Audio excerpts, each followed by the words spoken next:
Salute, salute, salute. What is going on? What is going on? Welcome, welcome, everyone. Hold on a second. Let me get here in the back studio. It's been a minute since I've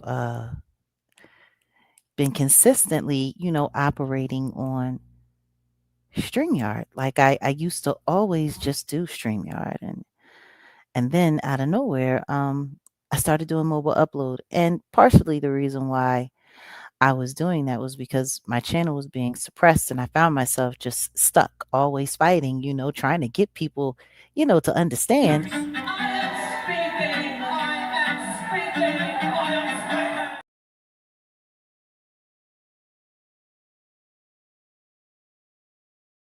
We finally got it. We finally got there to the point where people knew that I was here speaking. Let me grab a little music. Let's see what we're going to listen to. You know what? I think we should just keep the good. Actually, I would like to open up with a song. I haven't played a song of mine in broadcast in quite some time. And I think going into what we're going to be talking about today, I think I want to open up here. So let's get that started. For those of you who know, this is the turn up. First, my name Jaguar. Don't address me different. I don't know you from a can of paint, son. My anonymity, a personal choice. Don't lace up till it's time to run. Ain't scared, never been scared, gon' be scared, and that's a fact, yeah. You should be questioning me. Truly, I've always been a fact, there. I'm not a narcissistic thirst bucket, no, just self-aware. Aware you've been thinking about me too much. Time to come up for air. Your opinion in the universe of me rates about a 0. Now go add value to that somewhere else and find a new hero. Vicarious living is death, covered up in a whole lot of coveting. This ain't church, so why you got a plate in your hand? Cause baby I ain't offering, but you can take this 2 cents right here to the store and go and get a snack. Then sit on the curb and figure from which hand you just got snack to turn up. You want it? Time for the turn up. Got it. Turn up. And for it. Time for the turn up. Turn up. Everybody wanna know like about celebrity friends and why I gained weight, my marriage and all that. Whatever. Time, the roots was cool, Jake was great, and Cat Williams, yes, amazing. For real though. All it means is cool people enjoy my talents and my company. See, I make me experience, shape me, but in the day I made me self-reliant, don't waste the fight, and don't see that change until I'm dying. Forest waking, chalk it up to depression, married an asshole. Dark days, storms, then made it to the end of the rainbow. Found me a pot, gold named Sam. I love being his mother.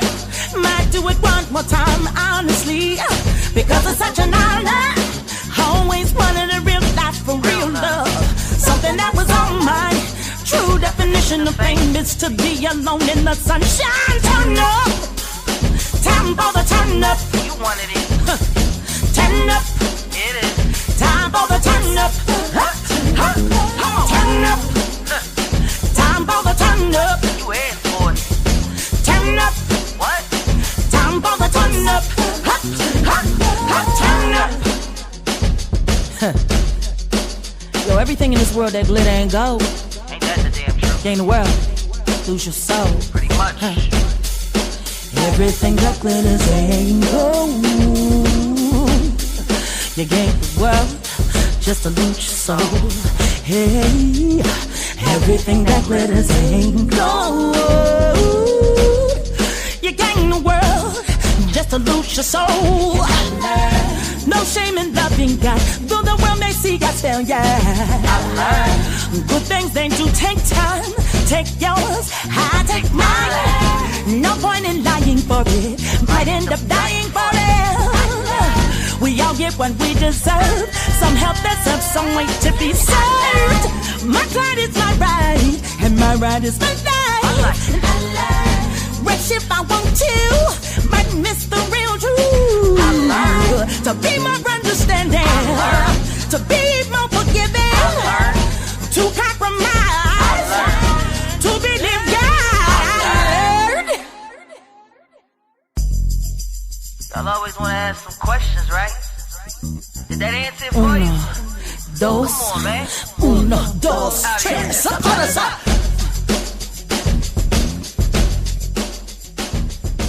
Turn up. You wanted it. I swear, I said actually say it. And I'm telling you right now, when I listen to that which I wrote 11 years ago, and I think about everything that happened in my life after that, it just lets me know that God put prophecy in me. You know? Like he put real prophecy in me. To be able to see my life and to know that I needed to put this on wax. You know what I'm saying? Like to be able to really tell my story before my story was even told. Yeah, that was the turn up. I wrote that a few years ago. So I hope you guys enjoyed it. Look, they asked for it. They asked for it, and so I gave it to them. I gives it to all of you. You know, it's so wild. Like I'm telling you, social media, this online life is it's just kind of crazy. Just the way it all works. So tonight we're going to talk about a few things. We're going to get into a few topics. I want to start though with, let's just talk about the Super Bowl right quick, because we're going to ease into a few things. So let me pull something up right quick. Okay, I'm going to pull something up right quick. So, I put up a poll, I put up a post, I put up a video, and I was pretty much asking everybody, like, did you watch the Super Bowl? Did you watch it? Oh, and by the way, let's not get it confused. The like button still needs to be liked and it still needs to be hit. Keep on hitting it. Let's make sure that the view is matching the like, and I want to thank everybody who's liked so far. We only have about 77 people over here just getting started. We could use a few more. I don't know. Maybe some of you should share this live and let people know that we in the building. We should be sitting at a nice little something by now, but that's okay. We'll take our time. So I know that there's a lot of you that I've seen who've commented and said that you didn't watch the Super Bowl. I didn't either. I didn't at all. Not at all. So I just wanted to okay, here we go. All right, let me get over here. Okay, we're going to share a screen. Let's start with this conversation, because this conversation is it's kind of wild. It's kind of wild, right? Now, let me say this, because I don't want people to think that I'm just somebody who's not interested in sports or who hates sports, and I'm just, some old folky who don't even care, whatever the case may be. No, I love sports. Like my father, you know what I'm saying? Like my father, diehard Eagles fan. You hear me? Diehard Eagles fan. I grew up Eagles, Eagles, Eagles, the whole 9 yards. I mean, Super Bowl, of course, for most families, especially families of sports enthusiasts. Like that's one of the most important games that you watch in your home. I'll never forget when the blackout happened in the mid-teens of the 2000s, and I'll never forget how people of my color, people of my hue, were boycotting heavy.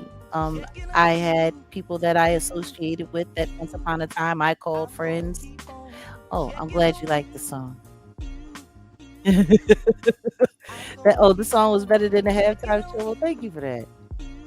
Appreciate you.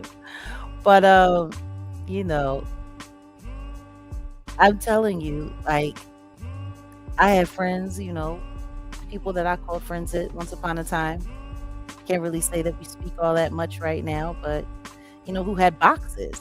And I'm telling you, ooh, I am telling you, when I saw them say, we not even going to the game to sit in the box, we blacking out until they start recognizing and do more for the culture. We blacking out, we done. I'm like, are you kidding me? You sure did make it. So it was a big deal, the blackout. And it was holding. It was holding strong. Colin Kaepernick was being regarded as a modern day advocate and activist.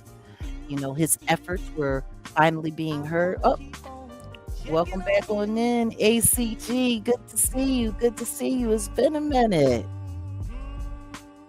Um, but it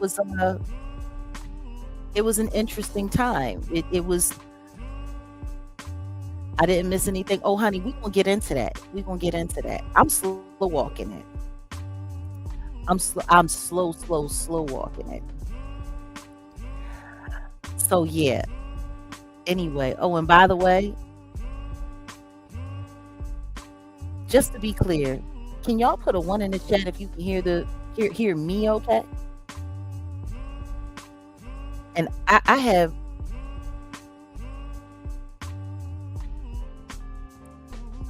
I don't know why somebody is like, what is going on? I gotta get to the bottom of who's doing all of this stuff because somebody just made a comment that made perfect sense.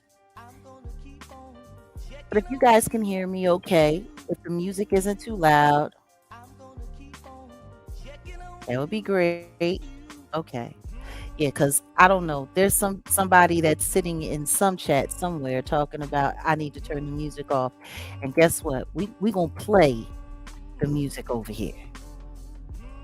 See, I just want to put y'all up on some game, right? Let me put y'all up on some game.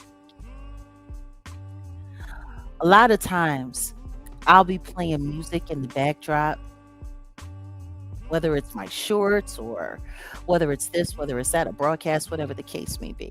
And part of the reason why you'll see sometimes people come through and say, hey, turn the music off, is because people love jacking my content and they love using it to make money off of me.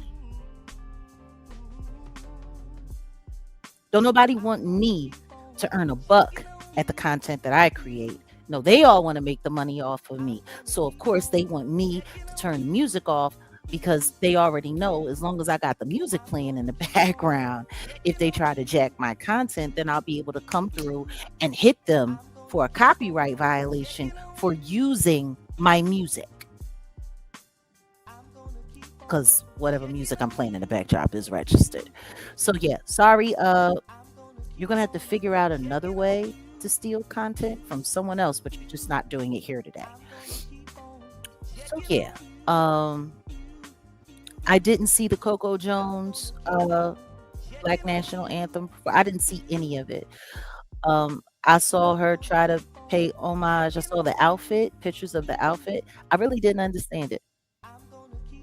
I know she was supposed to be representing Whitney Houston, but you know, I don't think these kids really understand um the significance of Whitney Houston showing up to that Super Bowl in nothing but a tracksuit and some sneakers.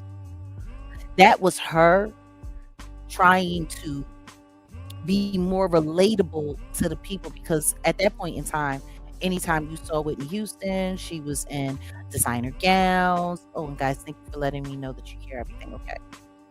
Designer gowns, designer clothes, designer this, designer that. But it was the Super Bowl, right? It was a football. It was America's big event, right? So rather than showing up dressed up to the nines like they always had her, she decided that she wanted to show up to the Super Bowl looking like everyone else. It was her way to make herself more relatable to the people, right? So, oh, thanks for that. So anyway, that was the thing. That was why she did that. So to say that you're honoring Whitney Houston, but not honoring why she did it, like, she wore the jacket and then she had this skirt and all that stuff on. And honestly, I didn't understand the outfit. My thing is if you wanted to, show up and honor Whitney Houston for what she was doing, then understand what she was doing. And that's the problem. Of course it's me. It's me. I think that's the problem with a lot of young people and a lot of kids. It's they- they're so busy trying to be, I don't know, but they don't know. You know what I'm saying? They want to know, but they don't know. You know what I'm saying? Like, if you don't know, then you don't know. Well, talk to somebody. Figure it out. I mean, Whitney Houston, like, man, Whitney Houston. And we're about to pass, we're crossing the anniversary of her passing now. You know, but that was the whole point. So it's like if you were trying to relive or I don't know. I don't know. It's just mm. I mean, I get it. I don't get it. So I don't know. Maybe somebody needs to go and tell Coco why Whitney did that. But it wasn't, I mean, it was cute, but so I don't know. I guess I'm gonna have to go and listen to that part and take a listen and see. I mean, Coco was very, very, very talented. I mean, that no doubt about that. She's very talented. Um, she's been doing what she's been doing for quite some time. If people really realize how long that kid has been around, she reminds me of me. Like she was humping it out, just trying to get seen, and then she finally got a record, and now she's a part of this machine. Let's pray to God that it doesn't eat her alive, like it's doing so many people. But yeah. So, anywho's then, you got the Coco Jones moment that happened, all of that. And then there was a game, apparently. Not that anybody knows anything about it, or it doesn't seem like anybody knows anything about it. Nobody's talking about the game.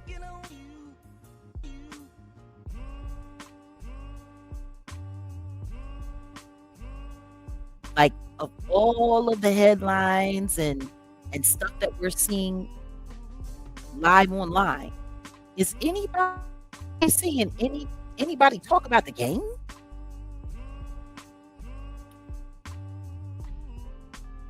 Like, is anybody seeing anybody talk about this game? I'm not even hearing a whole lot of sportscasters like popping through the feed and through the algorithm. Everything that I'm seeing based around the Super Bowl is all drama. Like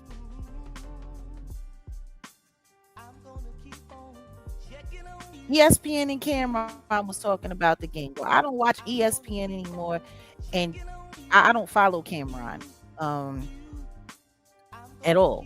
So if they the only ones, like once upon a time when the Super Bowl came on, everybody was talking about Super Bowl.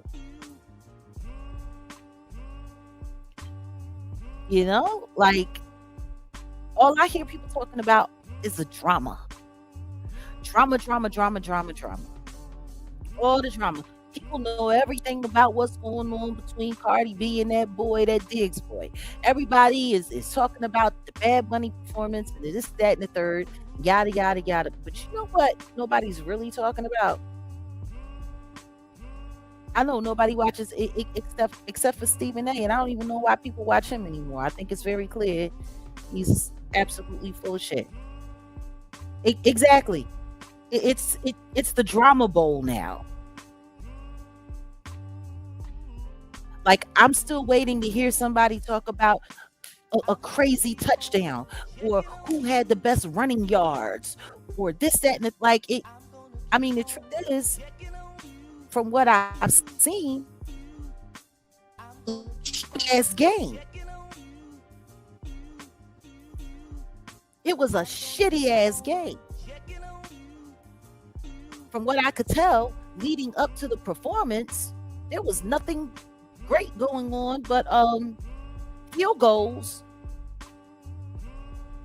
Yeah, it was field goals. It's a bunch of field goals. So the football was whack. And meanwhile, everyone was talking Patriots, Patriots, Patriots. Like apparently there was somebody that placed a $2 million bet on the game, hoping to make $4 million. And he lost because he bet on the Patriots. Now, when I think about all of the hoopla, like just buzzing around the Super Bowl, like I said, all they were talking about was this weirdo relationship that this married girl has with this serial cheater or modern day polygamist. Because I don't know what to call the Stephanus. I don't know what to call the Stephanus. Because apparently he loves having unprotected sex with random women or a bunch of women. And he doesn't care if the whole world knows about it. Evening. And he just, and let the Barney Beat girl talk about it. She just takes the prep and pray to God that it's working all the time and she doesn't catch the big three lows. The commercials were more entertaining. You want to know what's funny? People were even saying the commercials weren't that great this year. Like New England hasn't been the same since Tom Brady left, and I think right now they're just worried about sensationalism. And when I'm looking at how they're using Cardi B for press, I mean, let's be clear. I think we all know at this point in time, most of our sports, it's just, I mean, it's shitty football, it's shitty basketball, like all of this stuff, it's just shit. Like it's not even worth watching.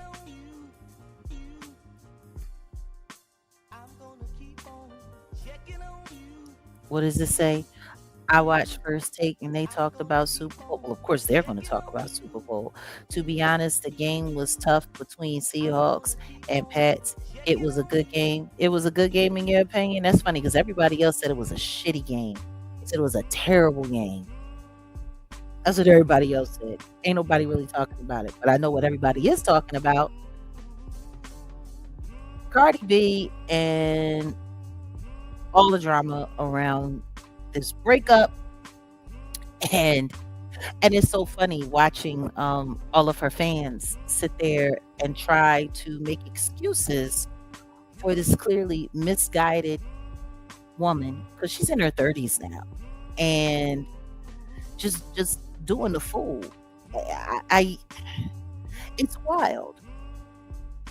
So apparently Dick said that if they won the Super Bowl, he was going to propose to her at the Super Bowl. She was,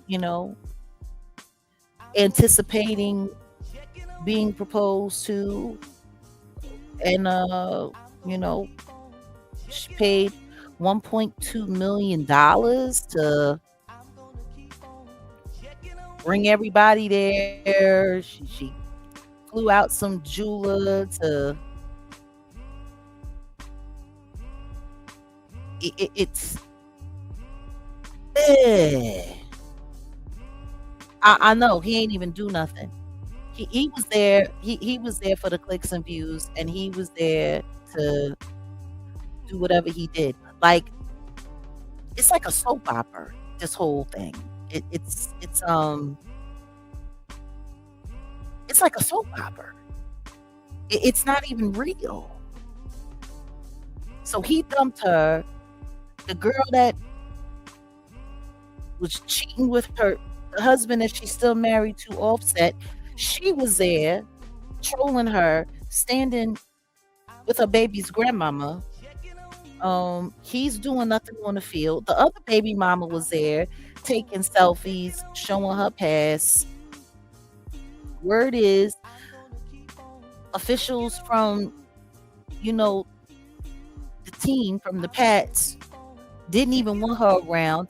The rest of the wives were complaining that she was hogging up all of the press. They were asking her to roll out. Like,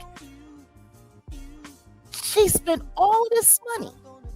And from what they're saying, nobody even went to this so-called party that she paid $1.2 million for a proposal that she wasn't going to get, while he was parading his harem around her. And one of the women was a woman that was disrespecting the crap out of her by sleeping with the man that she's still married to, who she left so she could be with the man that is disrespecting her in real time right now in front of all of America again. And she like I don't get it. That part. But ain't nobody talking about that. I put the comment up on the screen. I ain't saying nothing else about it. Ain't nobody talking about that. Like, all of this. Oh, of course. I'm just trying to figure out exactly how many people lost money. Like, how many losing bets were placed on the Patriots? Because that sounds like a low-key, like, payoff. Meanwhile, now they're saying that she's going to take him back. And it's pathetic. It really is pathetic. All of this is pathetic because this is what the Super Bowl was about. This extremely dysfunctional, promiscuous relationship that is showing nothing but infidelity, adultery, and how irresponsible people are with bringing children into this world, into dysfunctional situations. But it's okay, right? Because everybody has a lot of money, right? It's okay. $1.2 million to get embarrassed. She'd have been better off giving that money to the homeless. She could have funded a homeless shelter for a whole year. It's it, ooh, it's just baffling to me. It was boring. Like I keep hearing nothing good,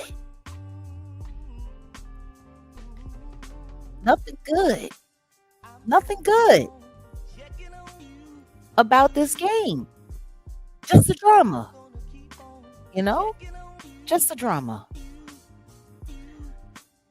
So they created like this whole soap opera around these dysfunctional people with their dysfunctional families and their bad choices in life.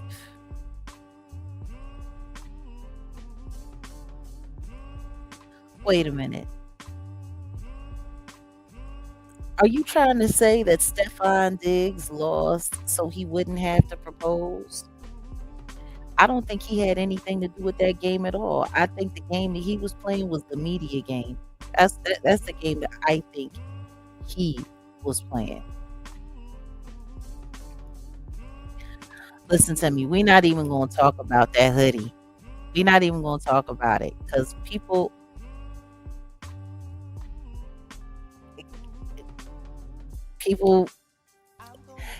that's the beautiful thing about delusion. It only needs to make sense to the person that believes it. And they don't care whether or not anybody else does. They're just going to keep selling it. Look, I know. But the PR, it's the PR of it all. That's what really mattered. So we got a soap opera, and we got an overpriced concert, right? Because let's be clear, that's what we got. That's what we got. We got an overpriced concert. It was, Send him 2-3 years Dagestan and forget. you know what I'm saying? I got a friend of mine that enjoys that clip. Salute. Set in the West. No, but seriously, I mean, let's just be honest. That's what we got. We got a soap opera. We got an overpriced concert. And hold on a second. Let me mess around for a little bit. Matter of fact, I think I want to change the music up for a second. Maybe we can do that. Hold on. I'm going to get to that in a second. Let me pull this up, though. So let's talk about my opinion. Let's talk about, and this is all my opinion,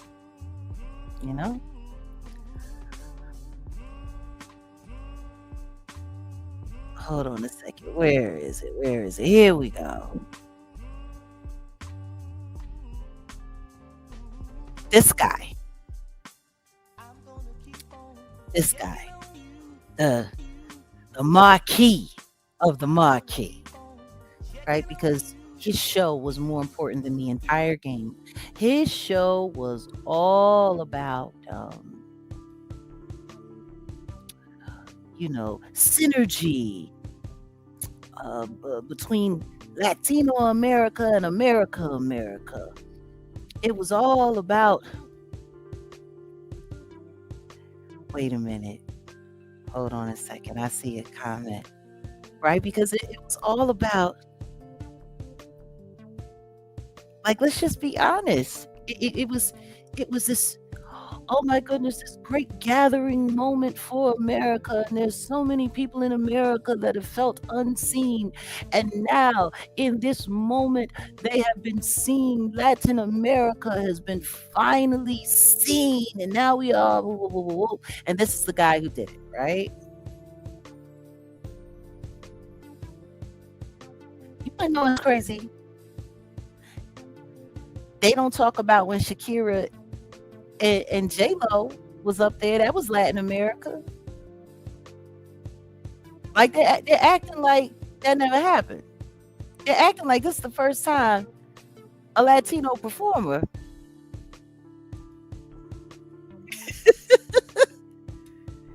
performed at the Super Bowl. They had Shakira, and the Jenny from the block. But no, this is the first time. Like, this is the thing that.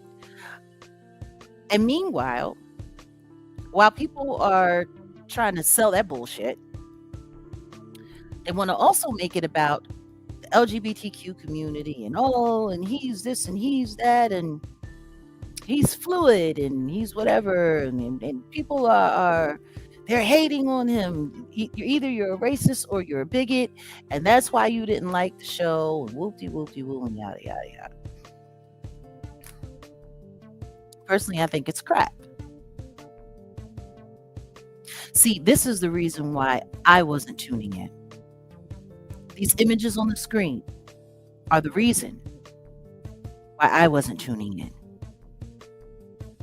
Because what I don't do, I don't support what looks like clear, and I mean clear, Satanism. I don't.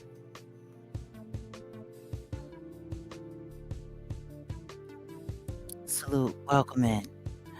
I mean, seriously, look at what this is. Like, if I put these images that I have here up on the screen, these are just a few snapshots that I pulled.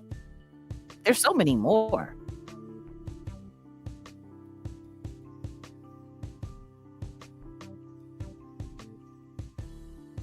This is the guy that performed.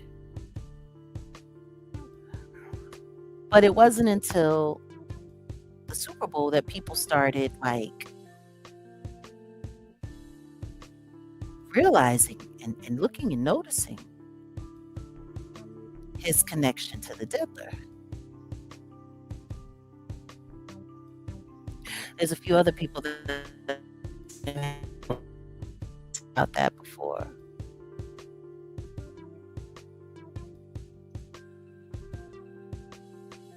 Like, I don't care what anybody says. This has nothing to do with art. This is clear representation of Satanism.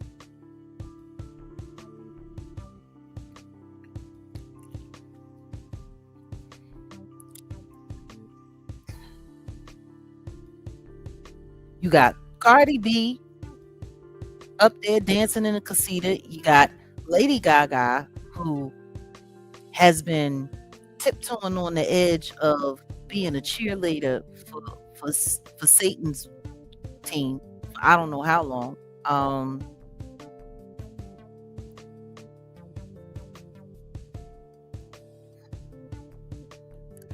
Shakira's not American, but J-Lo was, and they did it together. Let's not forget about that. Yeah, they all a little zesty.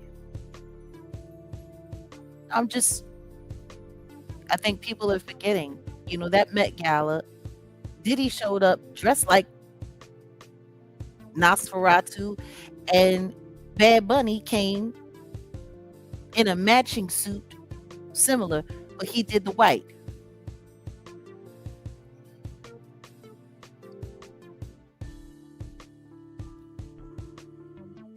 Yeah, it was all in Spanish, and it's wild because we've been, you guys know I posted a link, and on live the other night I told you we were going to be talking more about this, and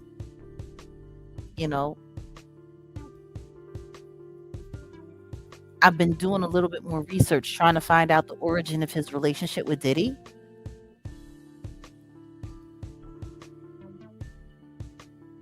But just these images speaks volumes. It's kind of like being mentioned in the Epstein files and people trying to play it off like it absolutely means nothing. But this is why I didn't watch. Because I've just gotten to a point in time in my life where I am not. I'm just not at all supporting anything that I think has demonic ties. Rock selection and when I go through a lot of his images and stuff like that, it's kind of wild because like I'm seeing so much evidence of necromancy. And if you don't know what necromancy is, it's somebody who is, romanticizing being unalived.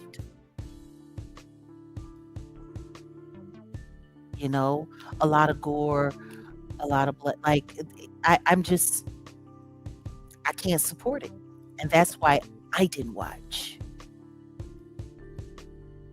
And look, it was a crappy game. People lost. Yeah, I mean, but let's just be honest. A lot of these shows that they're doing now are weirdo fest, all based around satanic stuff, and it's crazy. So that's why I didn't watch.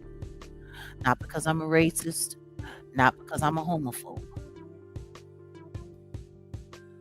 but all of this money. And the game ain't even good.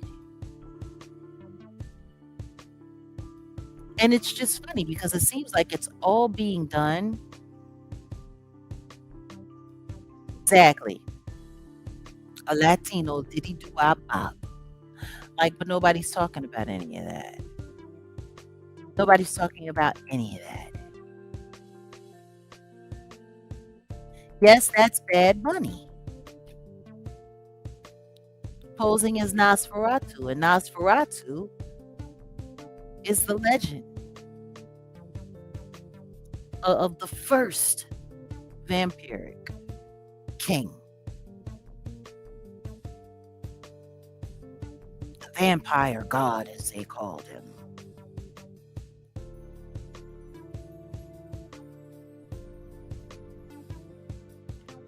I just, am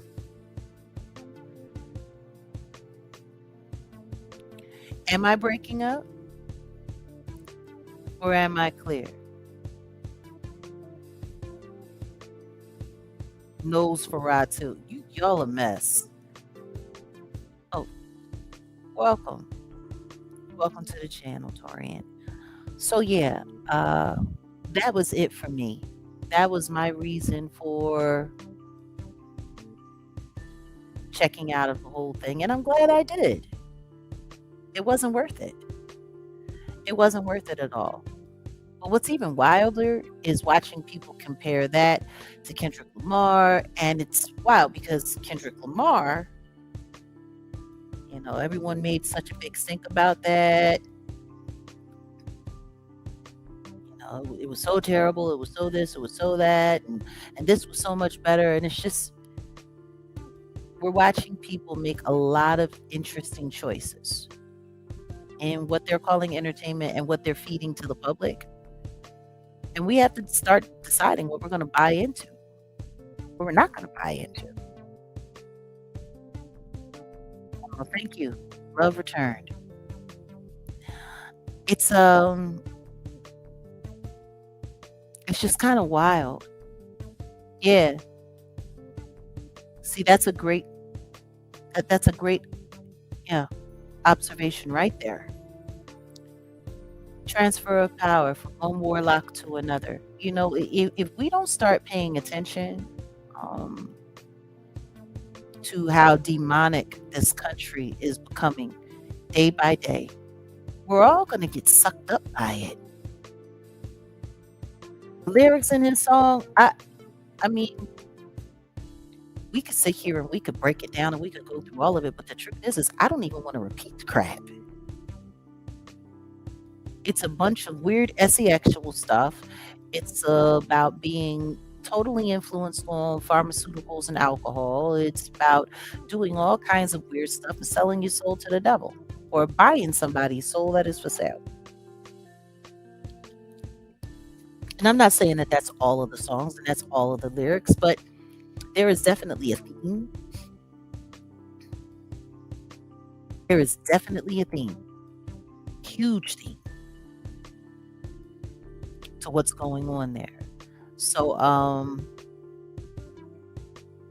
yeah. regardless if we're talking about the Cardi B distraction or the Bad Bunny ritual.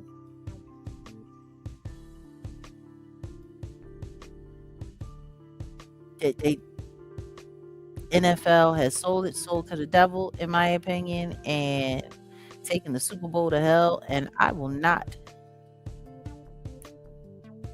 listen to me. I'm still doing my research on that. I heard you hear the audio of the two of them. Look, as much as he talks about sticking stuff in people's bums and sticking this here and sticking this there,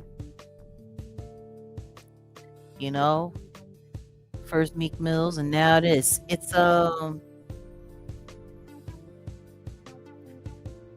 wild. It's wild. All this stuff. These are all satanic rituals. And it's just I just don't think that people understand that when it comes to Satanism and when it comes to the transfer of energy and power, like sexual energy, that Kundalini energy is some of the strongest energy in the world. Actually, it is the strongest energy in this planet. And when two bodies are having that, it whatever time you on, that's what it's emoting. So if you have two beings that are sharing themselves together and they're having that connection, and it's radiating positivity, it's radiating God, it's radiating love, yeah, that's one thing. But when you're talking about evil, demon time, crazy stuff, man, it's yeah. America, man. America, we in trouble. Trouble. That's an interesting one. The Latino Drake. I don't know. I think he done gone a little farther than Drake. I think he done gone a little farther than Drake. He is doing all kinds of wild stuff. Yeah, they did. They did collaborate. You know, it's wild. We're just watching them one by one coming forward. It's scary. So all I can say is we should I know TPUSA, they had their own, and I didn't watch that either. I didn't watch none of it. See, for me, I'm starting to understand what this is all about. It's all about energy harvesting. You know, you get a bunch of people all together in the same place, or you get a bunch of people all around, the country, focusing on the same thing, thinking the same thing. Like, that's creating energy. And that's what they want.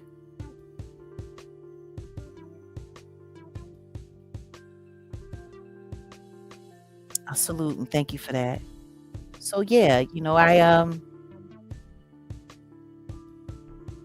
that's what I see when I look at all of this stuff. Like the Super Bowl it's not about football anymore.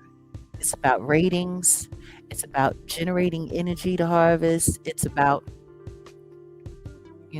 these rituals. And it's sad. It's sad. It's pathetic. And I can't.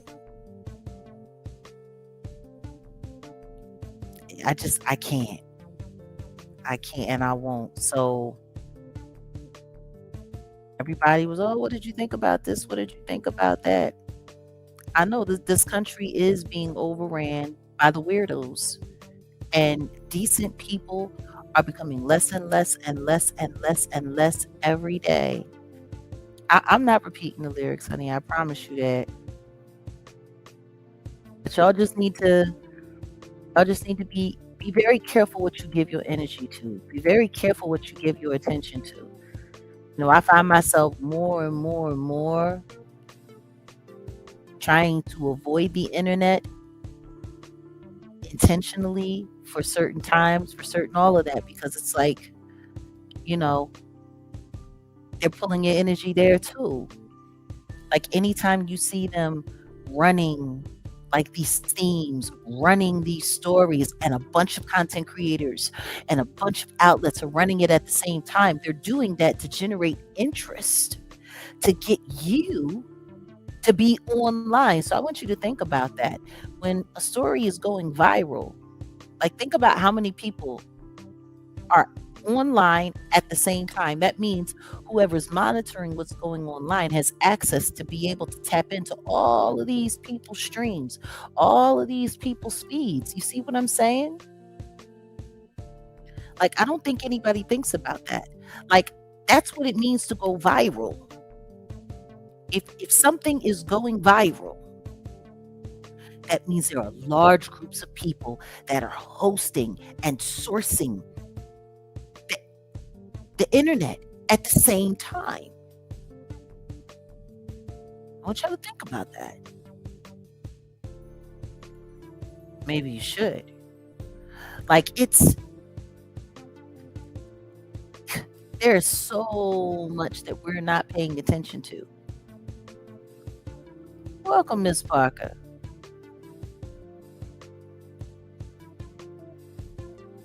Welcome. Welcome to our community. It's good to have you here. No, but seriously.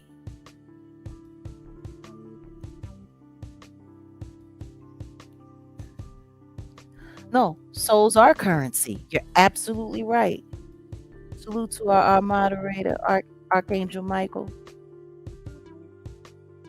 Oh, but God, we're not paying attention to that. And we got to start learning how to pay closer attention. Our vibrations, what we're giving into, what we're sharing ourselves with. So I say all of that to lead into the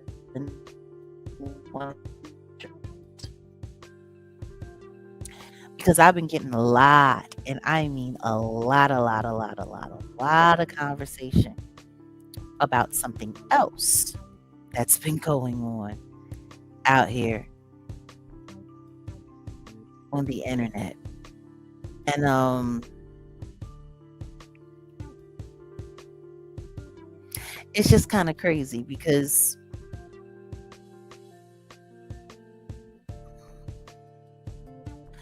I just wanted to run through just a few of these headlines here. Hold on a second. Let me take this down for a moment.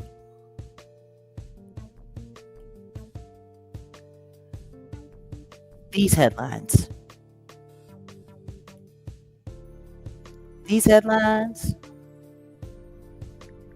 Foolish. You hear me? Foolish. It's just, number one, this guy in general, I don't know why he says he's poetic, because there's nothing poetic about him. And I guess he's a flocker. So I meet the flockers. I don't know. He is done. Darlene just turned Corey's world. Oh, he did this, and it instantly backfired. Like, has anybody else noticed other than me? I want y'all to look at this. Look at the amount of thumbnails. Like seriously, look at the amount of thumbnails that we're seeing. I'm just rolling through, just like, this shit is insane. I mean, they have gone all the way to hell. Like, all the way to hell. Look.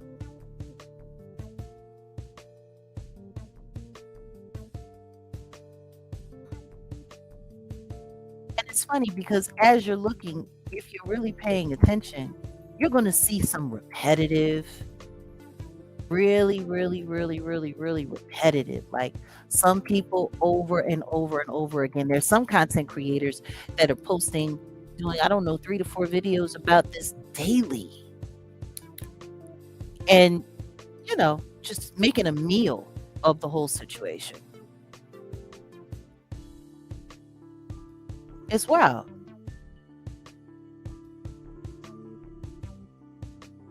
Just now, I bring all of that up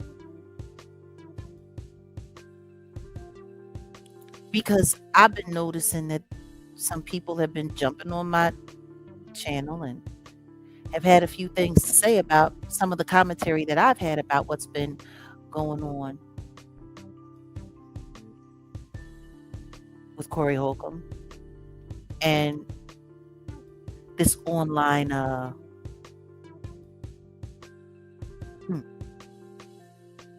this online fodder. I don't even know what to call it other than what it is. But see, I got to be very careful about what I'm saying, because if I'm not careful about what I'm saying, what's going to happen is people are going to start accusing me of doing things that I'm not doing. So I want to make sure that I'm very clear about everything that I have to say regarding this. So please show me a little bit of respect.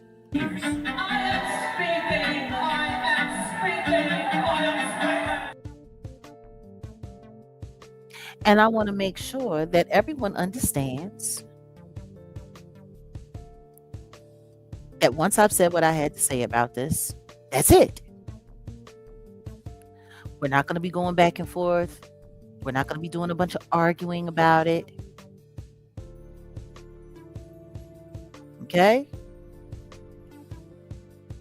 We're not. We're not. I'm going to say what I have to say. Okay? And then that's just going to be that.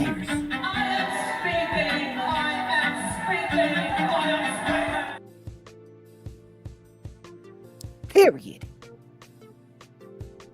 So let me speak. Now,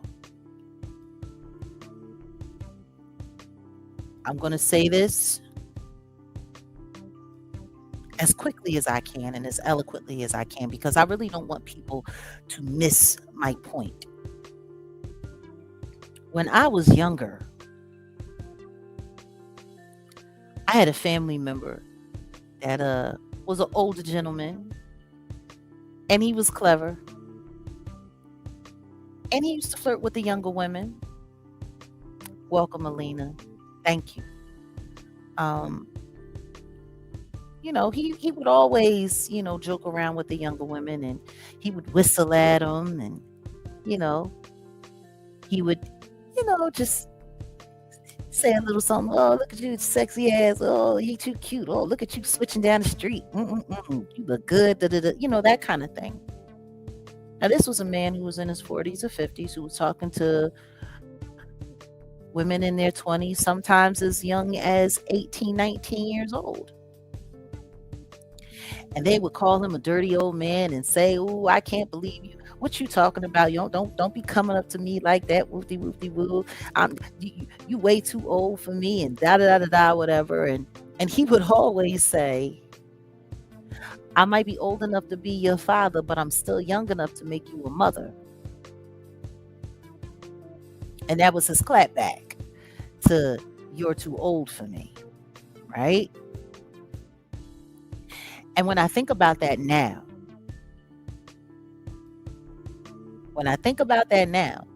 if he were still around and he were at that same age and doing that with young women now, he'd be vilified. He would be torn to shreds. See, when I was growing up, whether or not a lot of people like to admit it or not, it's a whole lot of grown-ass men that was chasing after young-ass women. And it was tolerated. If the numbers were a little bit too crazy, It was hidden, it was covered. As the years have gone by and people started realizing that this behavior is not really appropriate and it's a little unfair. Laws started changing and people started caring. But I'm gonna tell you something right now. Back in the day, statutory rape, it didn't get taken seriously by the police or prosecutors until the parents said something.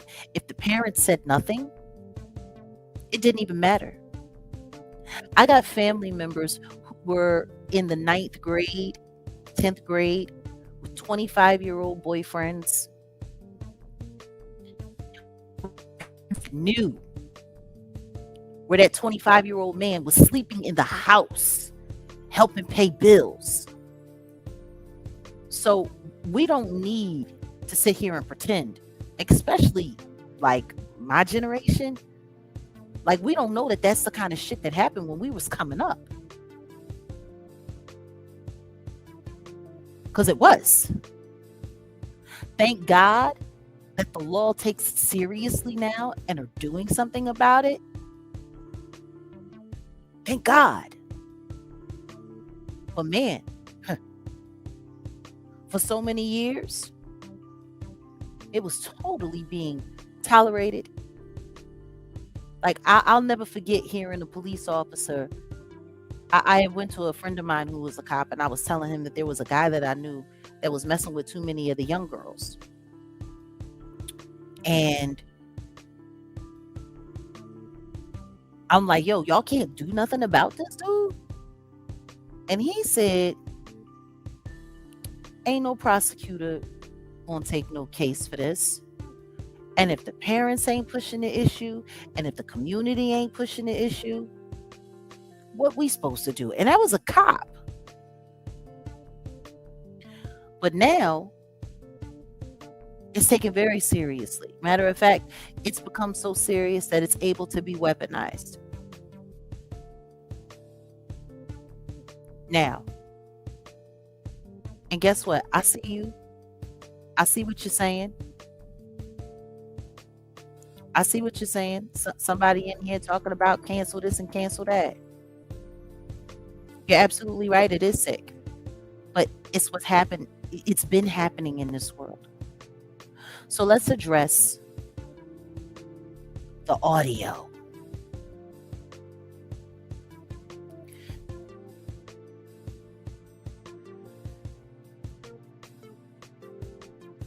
Same way it hit everybody else.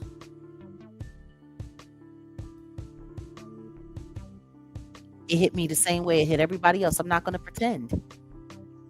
That was the point of it, though. It was supposed to hit you like that.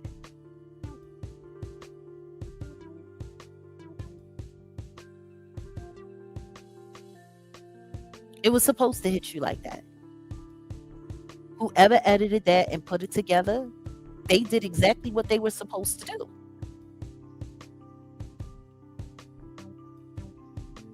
All of it. Like it was, I mean, I listened to 2 or 3 different content creators where I heard it. And every time I heard it, each presentation, it sounded worse every time I heard it. It was awful. It was supposed to be. See? It was supposed to be. It was supposed to be absolutely terrible. The stuff that he was saying, yeah, it would make anybody uncomfortable instantly. When you start hearing people referring to children in a, or talking about teenage girls a certain way, or, yeah. And then they took the way they put that compilation together, it was It was wild. It was wild. It was just over and over. It was like they kept hitting you over the head over and over and over and over and over again. He said this, he said that, he said this, he said that. And it was just, it was just, ugh. So let's be clear. I was just as appalled as everybody else when I heard what y'all heard. The difference between me, though, and most people,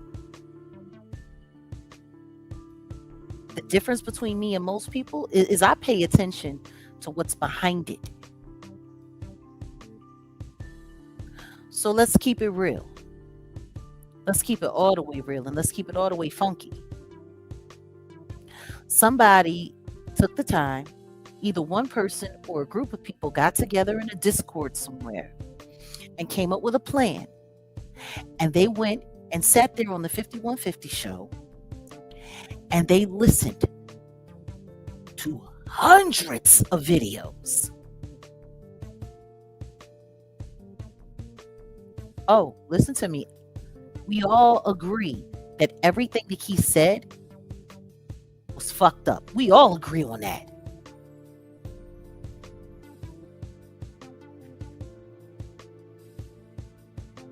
But let's be clear. This entire thing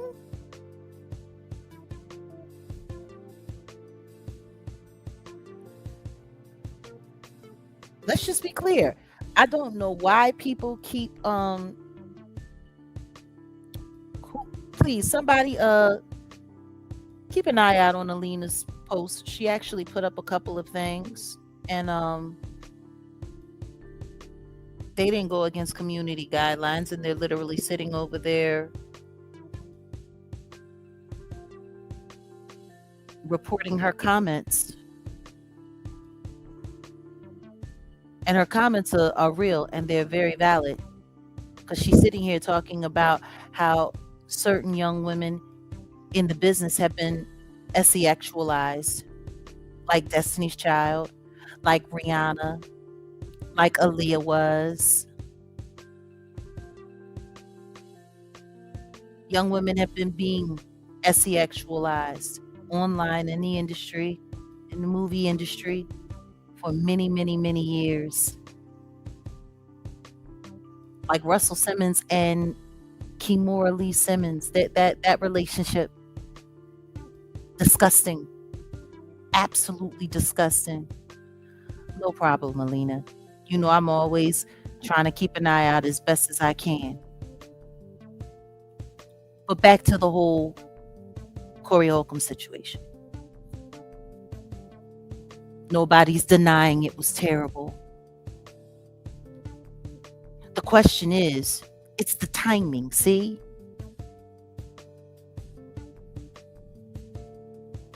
Yeah, Nicki Minaj too. But let's just be clear. Let's look at the timing.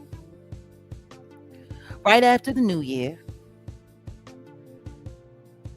Antoine Donaldson is what I'm calling him from this point forward. He was invited over to the show. And there are certain things that I know. I'm not going to get into much detail about it. And he put up a $500 super chat, and then there was an invite, and then he came to the show. Now, word is there wasn't a whole lot of understanding or rapport between the Antons and the Holcombs. There wasn't a whole lot of rapport there. He really wasn't paying attention to this dude who he was attached to, who he knew. He didn't really vet him. Truth is, that $500 super chat was like the worst thing that ever happened to him, because it's costing him a lot more than the $500 that he got, and YouTube got to take damn near half of that. So it was more like $300. So I want everybody to pay attention. Antoine comes over there. Okay, that whole thing blows up. A week later, he goes after Antoine because Antoine was going after him and it was back and forth and I'll kick your ass, I'll do this, I'll do that. You don't know, woo, woo, woo. And it was a bunch of rebel rousing, and they got the algorithm going. They got the algorithm going, and they kicked that boom. They kicked that conversation all the way up to the top of the algorithm. Man, all you could hear was people talking about the Antoine and Corey, Antoine and Corey, and who did this and who did that, and I mean that thing was a thing. It was a heavy thing.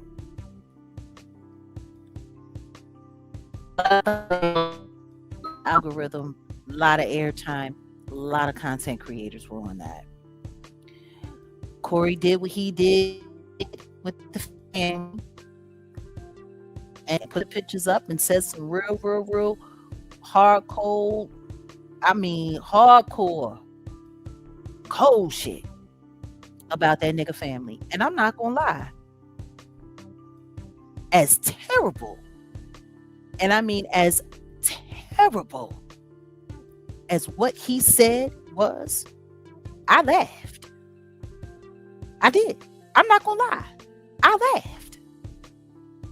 Because in my opinion, from what I could see, he really wasn't lying. I don't find them to be a very attractive family as a whole. I don't. That's just my personal opinion.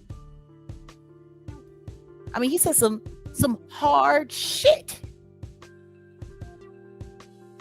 about hard faces. And that's just real. Now, was it necessary for him to go after the family? Absolutely not.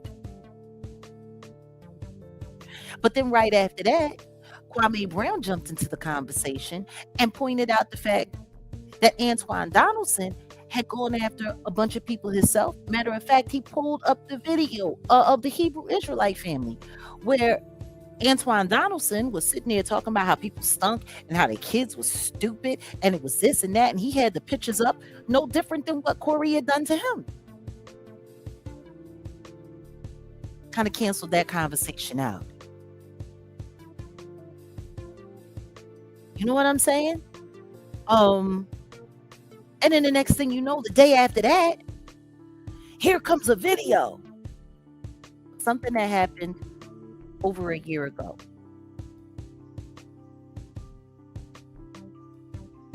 And then this woman, all of a sudden, she's the thing that's online. And everybody's talking about this woman. Her name is Christina Payne, this woman. And oh my God, whoopie, whoopie, whoop. Okay, now I want you to understand something. From the top of the year, we 3 weeks in. We got a super chat. We got an appearance. We got a blow up. We got a beat. We got a this. We got a that. And now we got meat. We got some juice. Oh yeah, look at what he did to this poor woman. This poor woman who has a track record.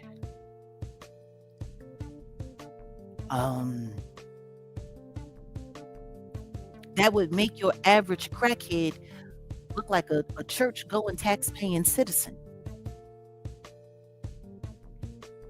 Right? And then that becomes a thing. And then TMZ gets involved. Turns out there are restraining orders involved. Matter of fact, she has a few restraining orders on her. And then that wasn't enough. And now we got a GUN situation. Now she's doing interviews with Tasha K. People is running around. Everyone is covering it. Oh, he had a GUN. He had a GUN. Oh my God. Thank you, Maya. Welcome home. It's good to see you here. He had a GUN. Look at what he did. Oh my God. He had a GUN. This is what TMZ running up on the man as he's coming back into town from working, Did you have a GUN?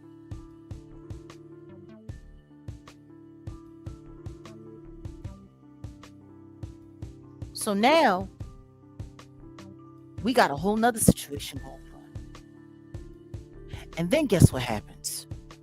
That gets drug on. So now we're approaching almost a month into this situation. And now Corey gets online to try to defend himself. And he brings people through who were there. He even brought people who had testimony about this woman, who were initially giving testimony against Corey.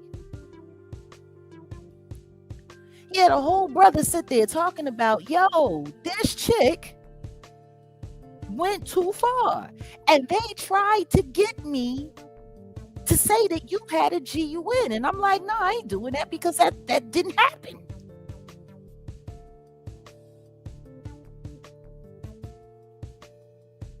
It didn't happen. But they was trying to push that story, yo. Heavy. Then Corey started calling out attorneys. And he called out one attorney in particular. Sure did.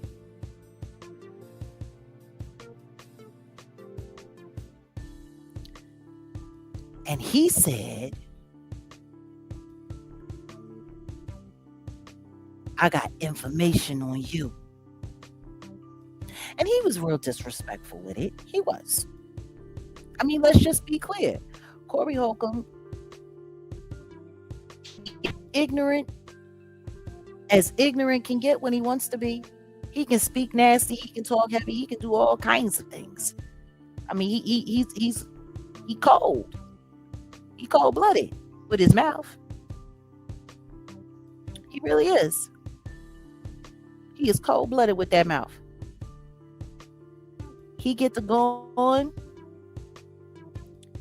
he get to talking, and he gets to calling people names and saying all kinds of stuff. Yeah, absolutely.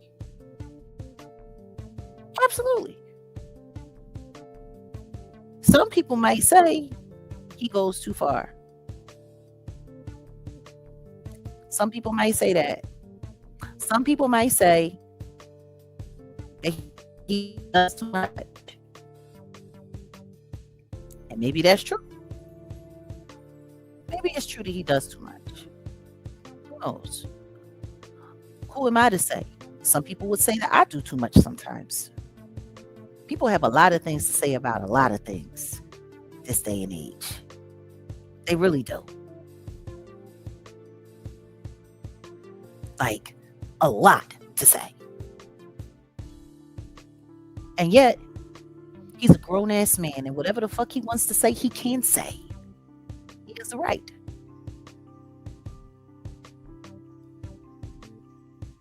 Like, it is what it is.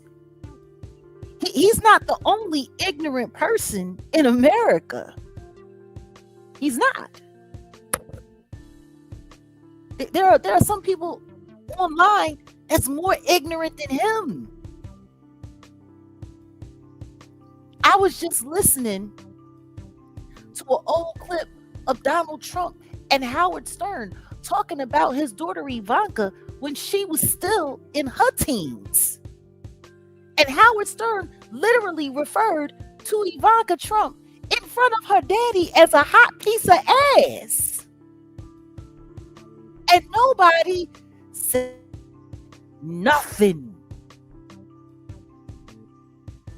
We ain't even gonna talk about Cardi and her disgusting, treacherous mouth and the shit that she say out of her face. Like, Howard Stern literally called Ivanka Trump, when she was a teenager, a hot piece of ass in front of her father. And nothing happened to him. Nothing. Nobody said nothing. And his sponsorship didn't drop and nothing happened. Matter of fact, I've heard them talk about all kinds of inappropriate things. Matter of fact, it was Usher who sat on the Howard Stern show talking about all of the the wild, kinky stuff that he saw with Diddy as a child. And Howard Stern is sitting there asking them, and they all excited, and nobody said anything about that. Nobody said nothing about that. There was no outrage. Nothing. Just people listening. Not listening about it. So, back to the timeline. Back to the timeline. Corey gets on his channel and starts mentioning that he has evidence against a powerful Hollywood attorney that worked with OJ, worked with Tory Lanez. OJ got off. Tory didn't. Anywhoozin, you know, Tory spoke real hard about that woman. Real hard. Sure did. I mean, he spoke down on her. Something terrible. Called out her name and everything. Sure did. What can I do about it? That's his mouth. That's what he chose to do. I can't do anything about that.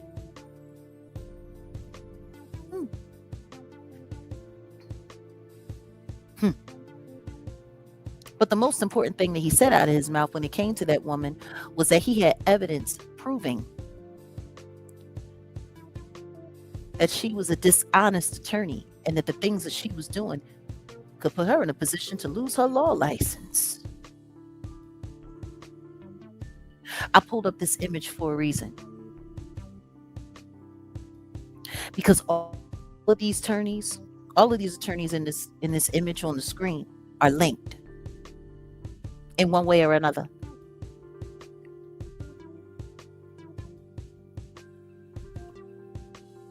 And every last one of them has contact with Harvey Levin from TMZ. Like, let's not forget the timeline. He says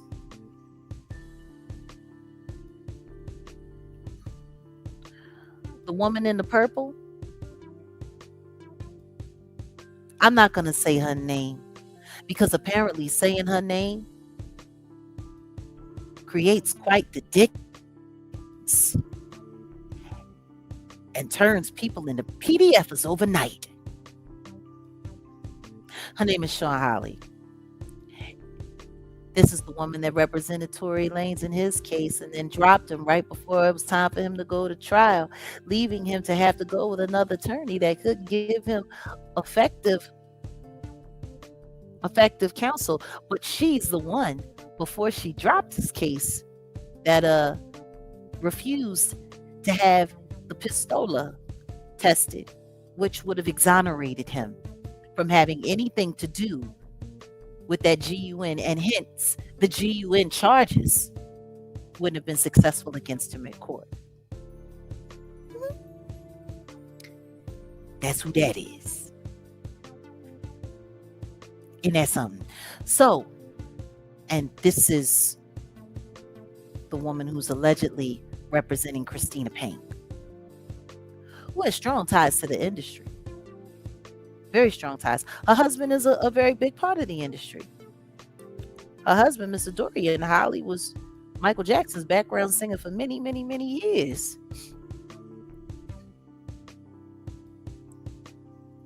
Oh, you might be on to something. So now, after Corey admits that he's got evidence that can destroy her entire career, guess what? Within a week. And I want you to think about this. This whole story with all of this stuff hit just as Super Bowl weekend was kicking in, and his name has already been hot in the algorithm for fodder. So people are already online People are just boom, boom, boom, boom, boom, boom, boom, boom, boom, boom, boom, boom, going from post to post, from this to that. Everybody's online, and then boom. So, so there's already an audience present to drop this.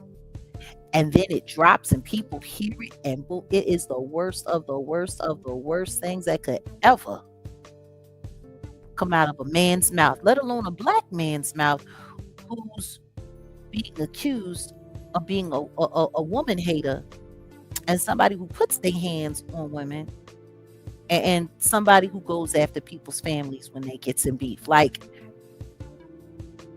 from Anton to him talking about the family, to the Christina Payne, to the here to GUN, these statements. Oh my God. Oh my God. You wanna talk about death blow?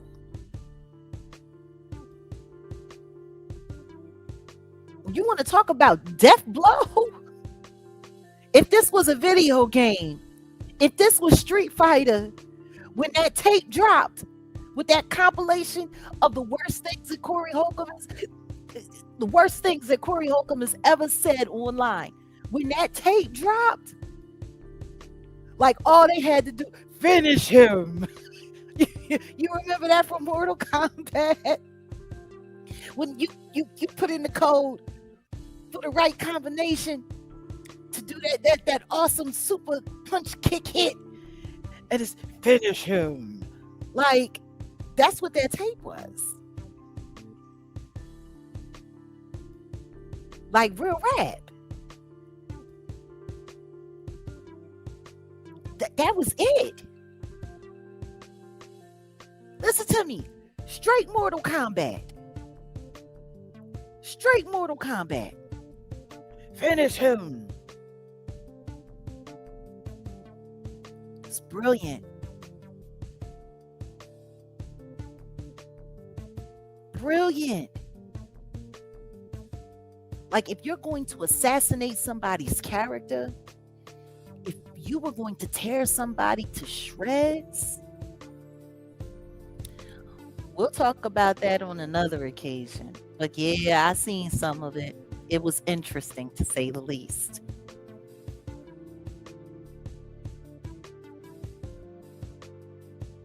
Have to do a pod about that. But seriously, like, if you wanted to assassinate somebody's character in 35 days or less, this is a masterclass at how to do it. They haven't given Corey's name a break in 5 weeks. Well, going on 5 weeks. And every week it has gotten worse and worse and worse. And now this. Biggest problem I have with it, though, for me, biggest problem I have with it is the fact that that shit's been online, G. It's been online. It's been online. Like, some of those videos that they grabbed those wild ass statements from,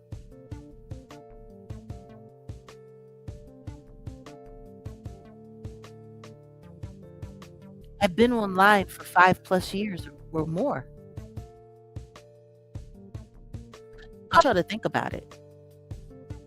Somebody took the time to literally go through his entire catalog of videos on his channel. 5150 been around for 16 years.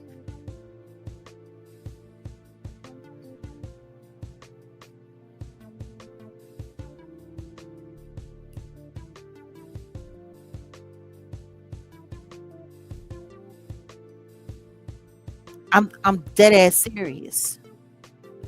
And yes, we are live.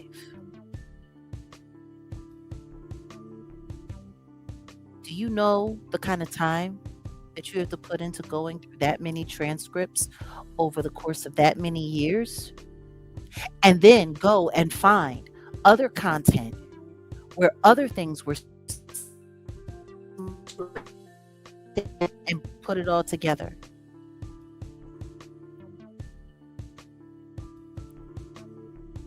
To create that damn awful sound array. Like it I, I don't like it, I mean, it was masterful the way they put that whole thing together. Masterful. And then guess what? Boom! Instantly, the internet is in on it. This mother effer, this dirty. Oh my God! Allegations, allegations, allegations, allegations. He's a PDFer. PDF allegations, allegation. It's wild because usually when people say allegations, it's usually because there's somebody that's making an actual accusation that somebody did something. You know?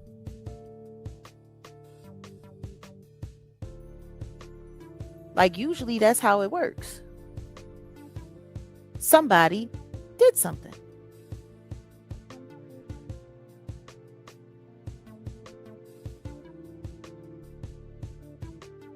No, they had it all staged out. They spared no expense on this one, and it's brilliant. G is brilliant. I mean, this is probably one of the most brilliant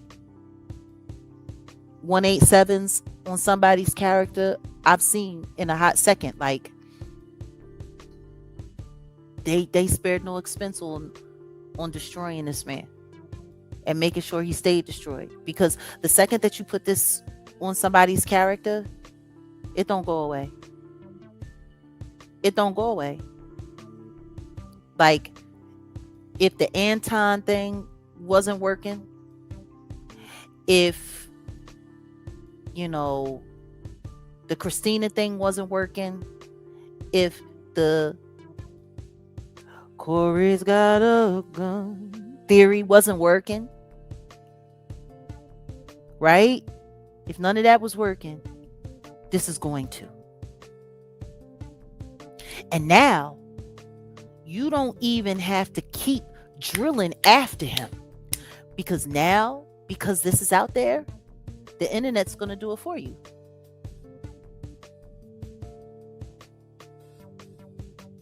The internet's going to do it for you. See, you drop that out there, the internet got you, G.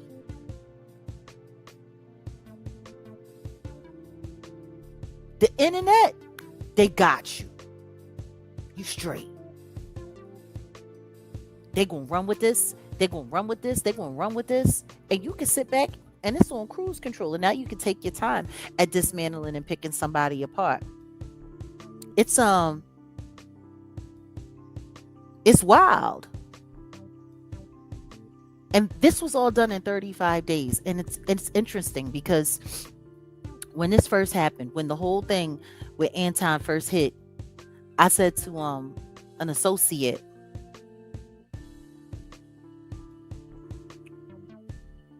I'm like, he's got 72 hours to address this.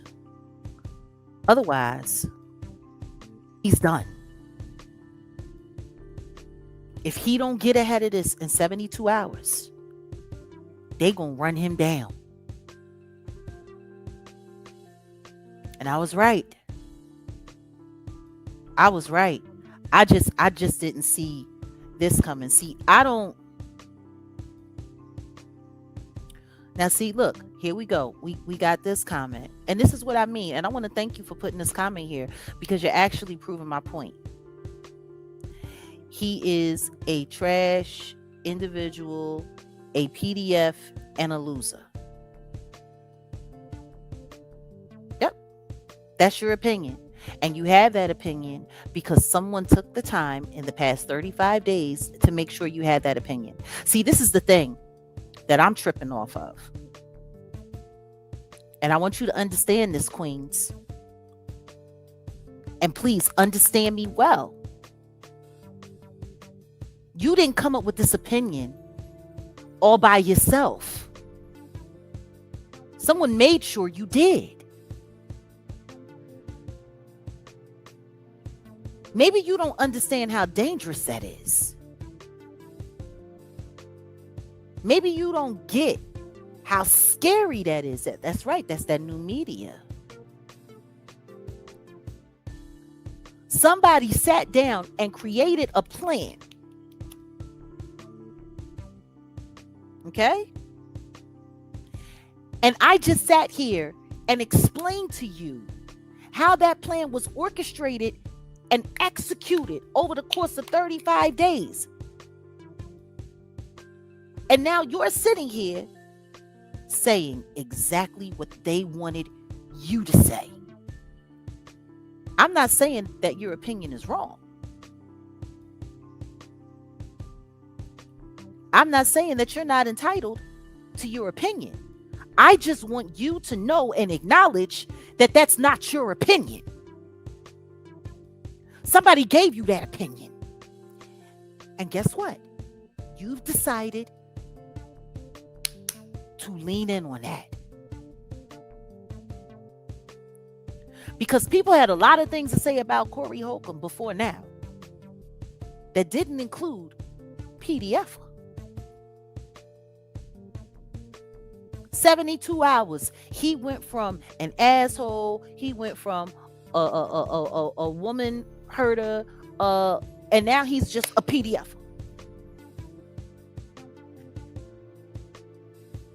I want you to understand that. Have the opinion that you want to have. Just know that's not your opinion. I hope you hear what I'm saying to you, Queensy. I got you up on the. I had you up on the screen. I'm gonna put you back up on the screen for a reason. I'm sitting here breaking all of this down because I want you to understand that 35 days ago you weren't calling this man a PDF. You're doing it now because someone orchestrated all of this information to be put together specifically for you to see it that way.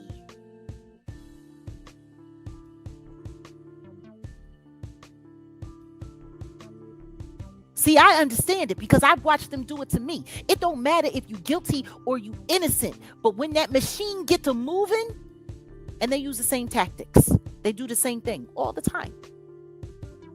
This ain't nothing new. See, I'm not talking about the Corey Holcomb situation because I'm trying to defend him or defend his actions or to prove he's innocent or to prove he's guilty. That ain't got shit to do with me. I got my own fights to fight. I'm involved in this because I am looking at how these people fucking operate and whether they make the public believe whatever the fuck they want to make the public think and believe whenever the fuck they do it.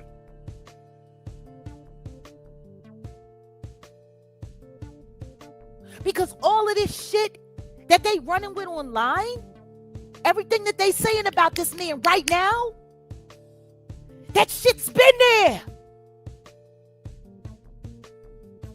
It's been there. And guess what? People were sitting there laughing. It's been there for years. It's been there. Why wasn't he a PDF of 5 years ago? Why wasn't he a PDF of 7 years ago? Why wasn't he a PDF of 2 years ago? No, just now?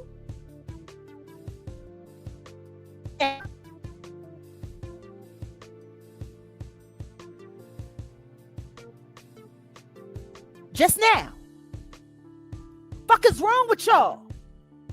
I'm sick and tired of watching the public fall for the banana in the tailpipe when it comes to these fucking new media, fucking troll farm, fucking wannabe CIA fucking operating looking ass motherfuckers. I'm tired.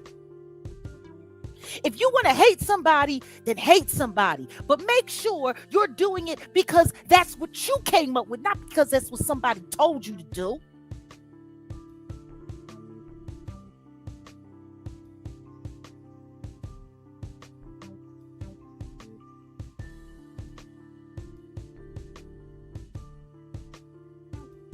Is what he said terrible? Absolutely. And guess what? It was just as terrible when he said it 6, 7 years ago. 6, 7 years ago, it was just as terrible. Why now? Why now? It's the same way they went after Tory Lanez. It's the same way they went after me. It's the same way they go after everybody that they want shut down. Tory and Corey got one person in common. That fucking lawyer. Sure do. All of that information that they pulled together to dump on him over this weekend, all of that shit was there 35 days ago. Shit, why didn't they just start with there? If they wanted to fucking kill his reputation and get him offline, why didn't they just start there? They could have left that weirdo woman and that fake story about the GUN alone. Antoine Donaldson could have stayed in Detroit rather than coming and making a stir and dragging his family into this shit. Because if he had left Corey alone, everybody know Corey is off the chain. You went down and you sat with somebody off the chain and you talked crazy about your family. That's what happened. Sure did. Happens all the time on social media. You ain't special.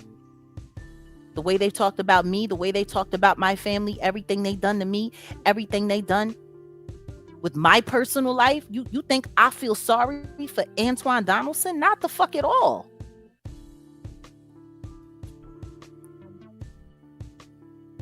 Okay, hold on. Someone's saying that we're glitching. Are we okay?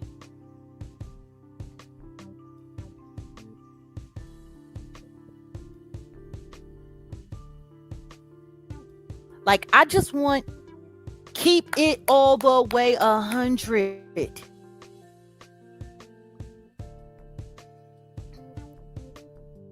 I'm going to hate somebody. I'm going to hate somebody. If I'm going to go out of my way to be disgusted with somebody, I'm going to do it because that's what I saw, because that's what I believe, not because somebody made me believe it.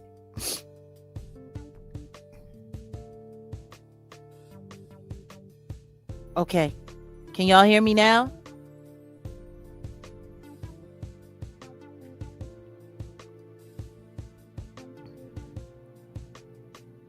Like, we got to just start being real. Is it terrible? Absolutely. Awful. I don't stand by nothing that he said in any of those clips. I don't condone it. But now I want to flip to the other side of this pancake.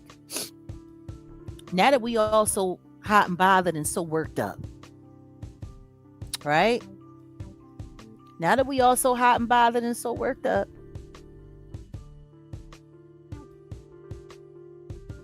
listen to me. All kinds of wild stuff is going on out there, nephew.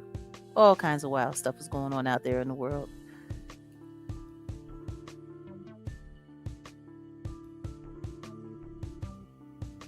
Okay. See, this is the thing. All right. Now you want to come up in here and say, no. Okay. Let's hear what Queens has to say. No, when people put ignorant things on the internet and say ignorant things out their mouth, yes, an opinion will be formed based upon the ignorant things coming out. No one is arguing with that. The thing is, he wasn't a PDF for a week ago and he's a PDF for now. But these things that everyone's talking about that came out of his mouth years ago. Where was the outrage? Where was the outrage then? Where was the outrage? Darlene was sitting next to him when he said all of that shit too. And she stayed. She's been there for 16 years. Where?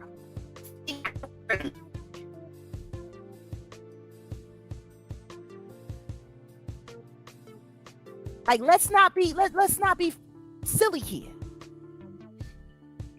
What's up, LP? Let's not be silly here. It's selective outrage.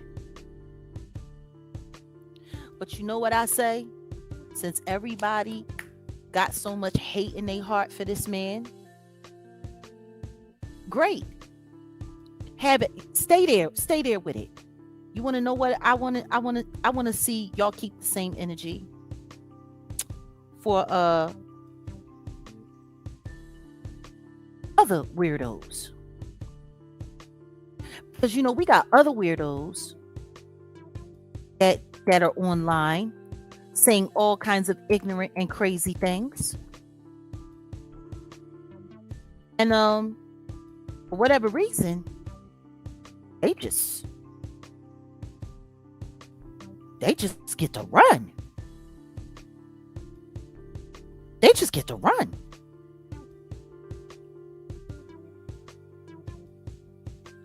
I posted it on my timeline earlier today. Okay, that's your opinion. Everyone's entitled to it. And so, like, I'm just trying to understand. All of that stuff that was online, been online, he's been saying it, and now all of a sudden he's being judged for it, but nobody was saying nothing. Boom.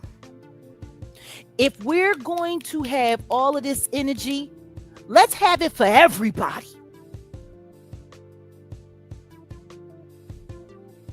I was just listening to audio about Charlotte fraud the other day with him sitting there bragging was giving people date grape pharmaceuticals and how he was getting himself a little high too, so he didn't have to feel bad about taking advantage of them while they was passed out. No, he just got a $200 million deal with Netflix. And the serial crew keeps on rolling on. What about this dude? What about this dude? Yeah, the chair sniffer. He just gets to roll. What about this dude? The reason why I bring this up is because of the symmetry. There's some very interesting symmetry here.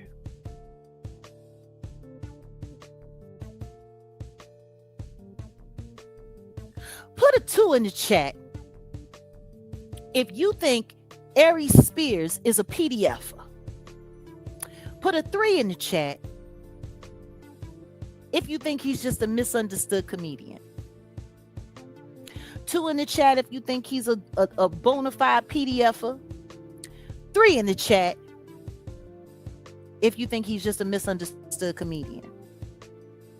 Because this asshole right here says all kinds of fucked up shit. Matter of fact, once upon a time, him and Corey used to be cool. I want y'all to think about this. Chaos, usually we be on the same timeline. I'm going to say it again. Put a 2 in the chat if he's a straight up PDFer. Put a 3 in the chat if you think he's just a misunderstood comedian.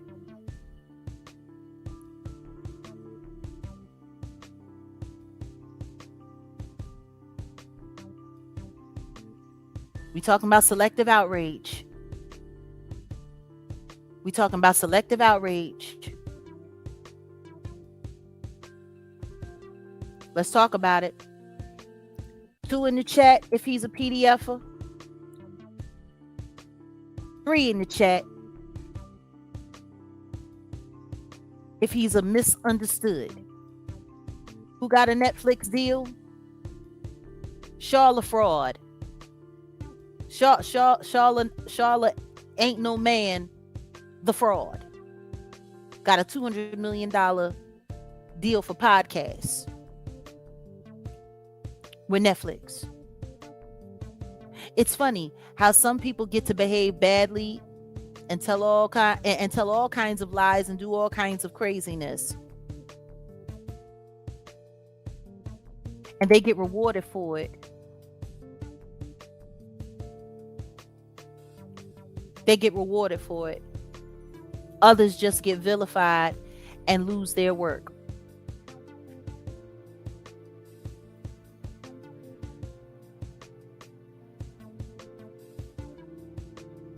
Yeah, yeah, yeah. He came out of his mouth and said all of that. Not only that, hold on a second. There's another video. Oh yeah, and let's not forget about this. Aries,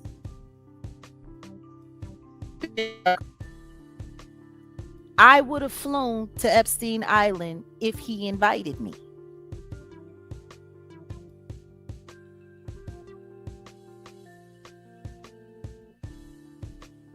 Yeah, Charlemagne in audio that's being passed around online as we speak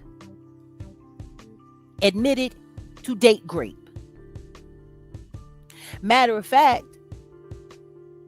it was stated that the first time him and his wife were intimate, she was passed out drunk when he jumped on her.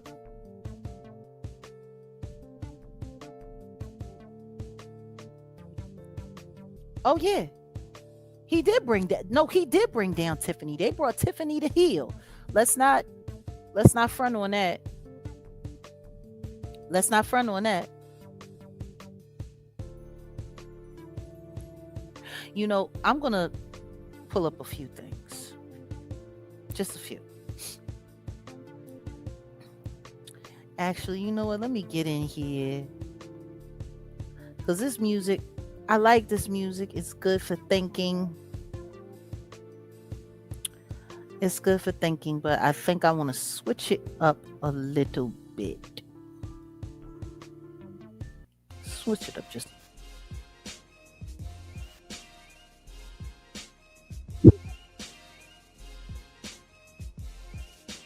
Yeah, this sounds like yeah, this sounds fit for where I'm about to go. We ain't gonna be here too much longer. We ain't been live in a minute, so don't mind me if I take my time with y'all. Is everybody having a good time with me tonight? Are we having a good time? I hope we are. I hope we're having a lovely time. So anyway, let's get to it. Let me handle up right quick. Okay? We're gonna pull a few things up. Now, see, you gotta love when liars get together. Because when liars get together, you know, it's just a great time. It really is. It's a great time. You know, I'll never forget when Vlad actually sat there when I was sitting with Pierce, Boss Baby. I'm a setup King Morgan invited me over there to try to ambush me in a we're going to turn you into a not credible person and discredit you all the way and line you up at the same time and all of that, right? Yeah, when Vlad said that he would never have me on his platform because I'm not credible, but we're sitting here looking at the email from his producer asking me to if I would be willing to appear on their show. Yeah, you know, you gotta love it. Anywho's anywho's you know, you got Aries sitting over there with Vladimir Lyuski, right?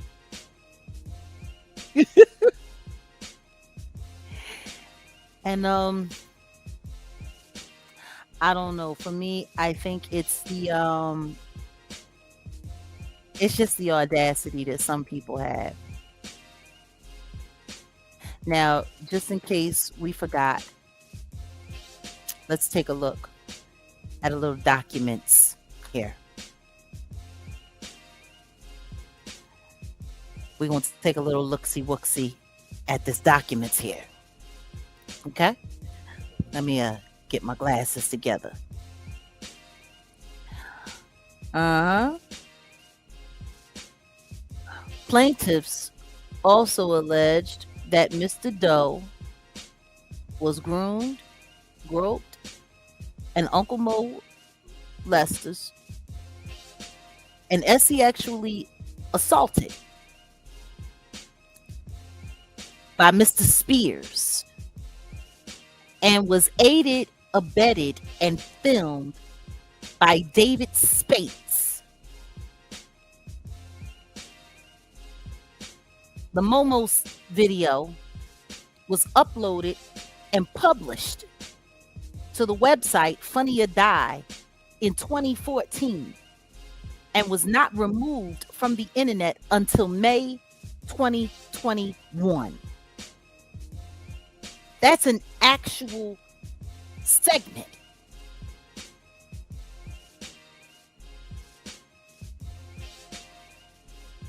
That came from the freaking lawsuit.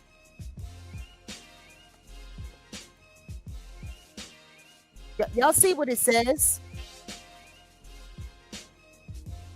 Mr. Doe, because he's a young adult now, Mr. Doe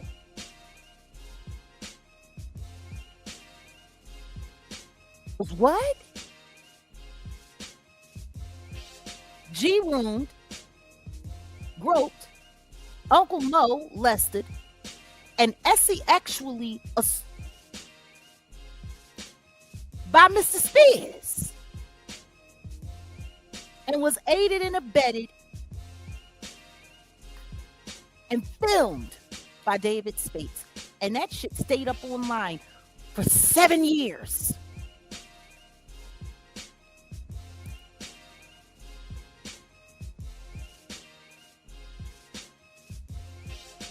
You want to know what's even wilder than that? When a dude like that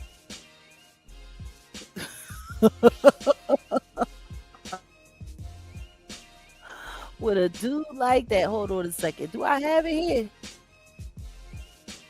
Oh, no, that's something different. Here we go.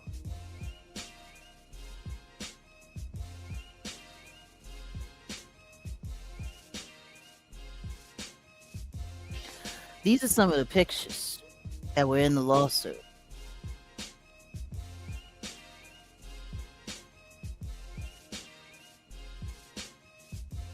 We're going into Patreon this week. We will start sharing these images this week of the pages. You should really see the pages for yourself.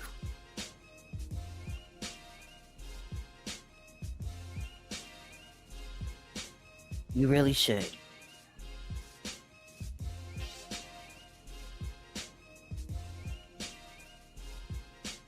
You should most definitely see these pages for yourself.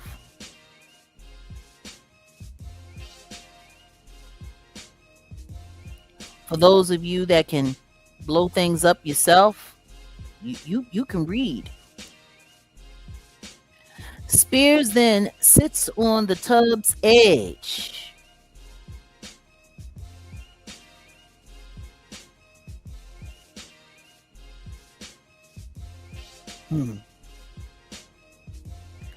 Man.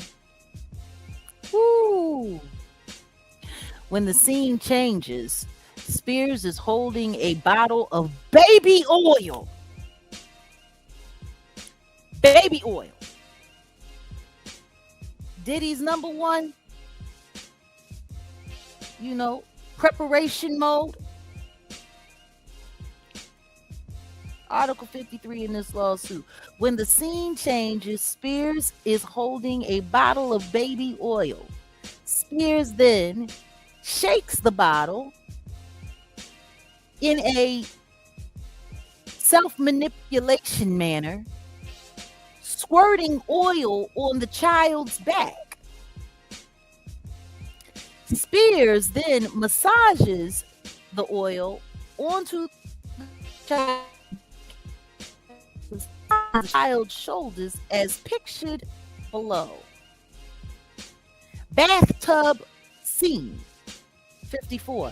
The scene cuts to Haddish watching the child in the bathtub, who is now undressed.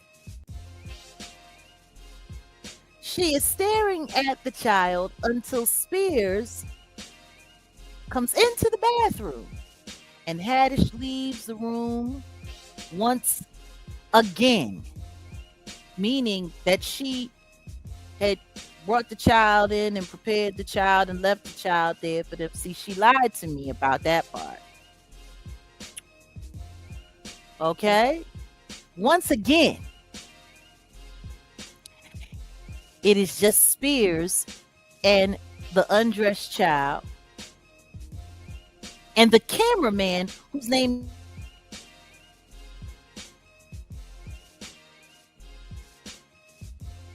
on the edge of the tub next to the undressed child and stares at the child playing with toys in the bathtub. Spears once again is peering through the holes cut out of the newspaper. The cameraman then zooms into the child bathing himself as pictured below. I mean, I don't know. I guess that leads me to this.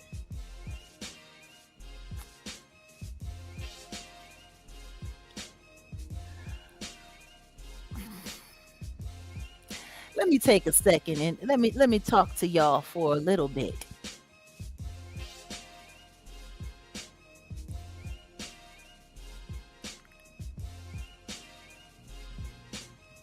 I still don't understand how they tried to pass that off as comedy. Clear violation. I couldn't agree more.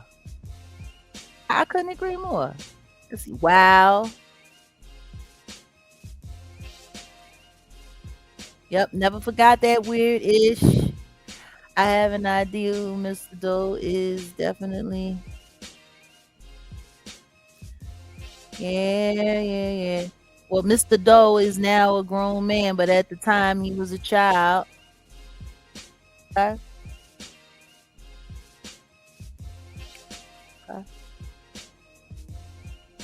Now,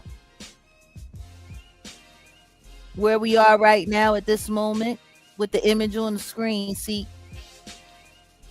I was on Instagram and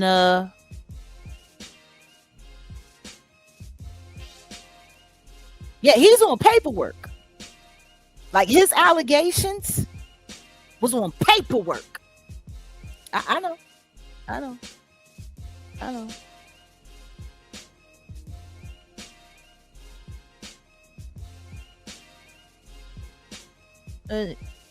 Y'all with me? Are y'all with me? It's very nasty. It's very nasty. And this was on a website. They had this up on a website for 7 years. Funny thing is when it finally came back and when it finally hit, the only person that seemed to take down and destroy and ruin was Tiffany Haddish.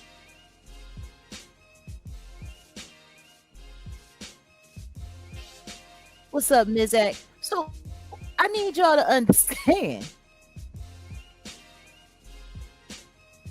A lot of people like Tiffany until this came out. I need y'all to understand something. Just like Corey's stuff was sitting online all of these years and they pulled it all together. And now they made a Mr. PDF. This was the whole video with multiple scenes. And there's stuff that didn't make it online that's also in this lawsuit. And we're going to be going over that on Patreon this week because I want to remind everybody what a PDF actually is.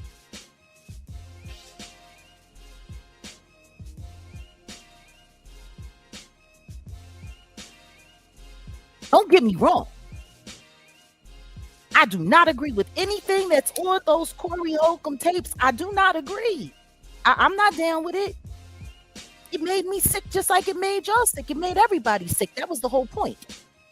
It was put together. It was edited. It was set up that way to make sure you hated this man. Sure did. And yet, we got Aries Spears sitting online trying to take pop shots at Corey Holcomb. Now, take a look-see here.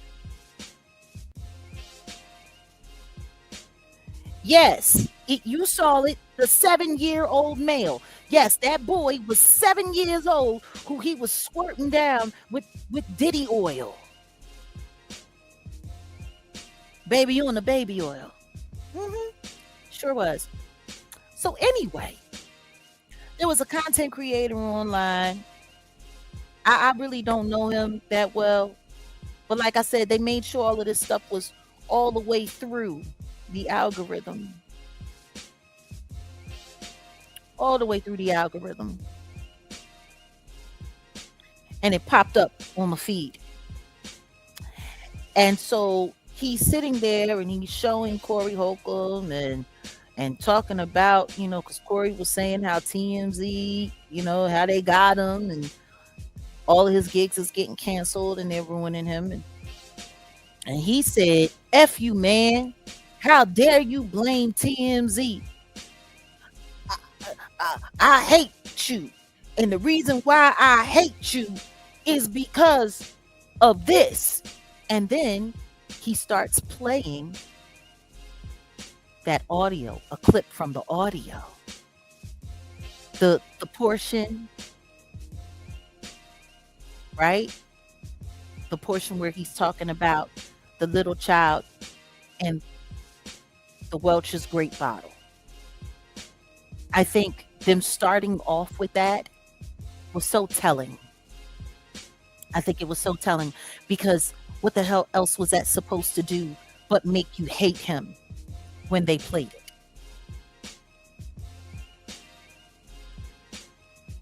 Then I went to another video and that's when, they were talking about Iceland and now they're trying to really, make it seem like, well, of course, Aries Spears was a Diddyite, but they were trying to make it seem like, they were really emphasizing that he goes out of town to countries where messing with younger people is legal. And it's like I said, it's awful. All of it is awful. It's all terrible. And it was orchestrated and put together that way so you would feel that way.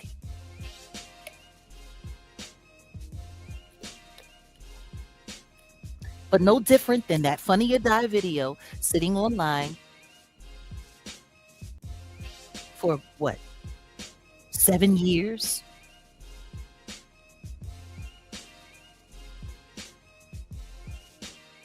The stuff that they put together in that recording.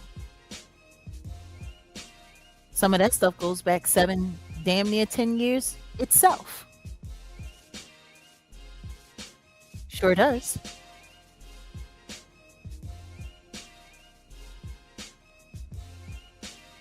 Sure does. So I'm asking you guys, if we are going to go after people who are doing this, why ain't we going after everybody? Now, back to this Instagram post. This guy is sitting here going in on Corey Holcomb, talking all kinds of crazy and talking about, yeah. And he's sitting there, listen to him. And Corey was talking about the young women and how at a certain age a woman can produce a certain kind of child or whatever the case may be. And he's sitting here and he's talking about how the PUSSY is fresh. and when it's young, and he's a sicko, and anybody that stands by this guy. Now, meanwhile, while he's sitting there talking about the PUSSY, he's got a little kid running around in the backdrop listening to him talk about the PUSSY. So I thought that was kind of weird. You gonna sit here and talk about this guy talking inappropriate about young people, but you're actually sitting here talking about this and saying these, very vulgar phrases in front of a small child, your damn self. And then I look in the comments and he's got this PDFer in the comment saying, laughy face emoji to infinity, if reaping what you sow was a person. And it got 4,299 likes, almost 4,300 likes. Do y'all see what I'm showing you? Do y'all see what I'm showing you? Do you see what I'm showing you? They got a whole PDF sitting in this post talking about Corey Holcomb talking crazy about underage girls, while an actual PDF is sitting in the goddamn chat talking shit. That ain't no bot. Understand that? That ain't no bot. That is Aries Spears. They literally sitting here. Oh, Barbara Kelly. Salute. Make that make sense.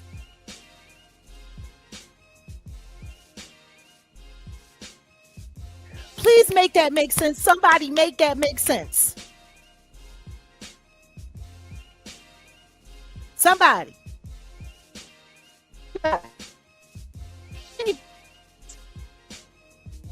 Make that shit make some fucking sense.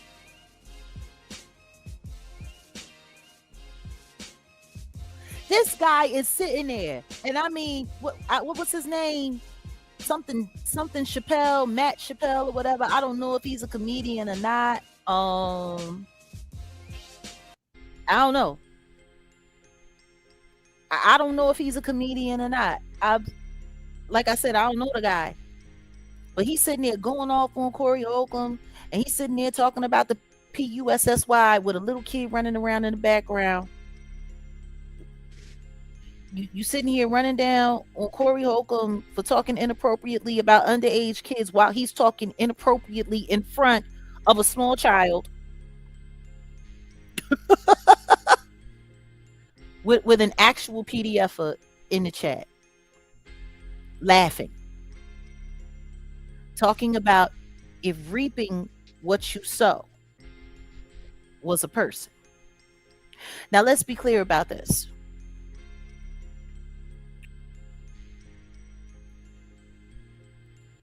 Corey and Aries, they got history.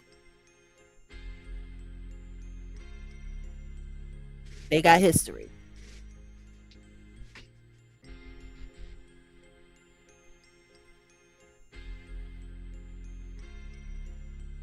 Like, they got a whole lot of history. Once upon a time, they used to be cool. And this was before that whole Funny or Die craziness came to light.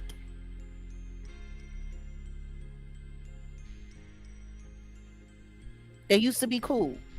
This was back when Zoe Williams, I believe his name is, was sitting over there with 5150.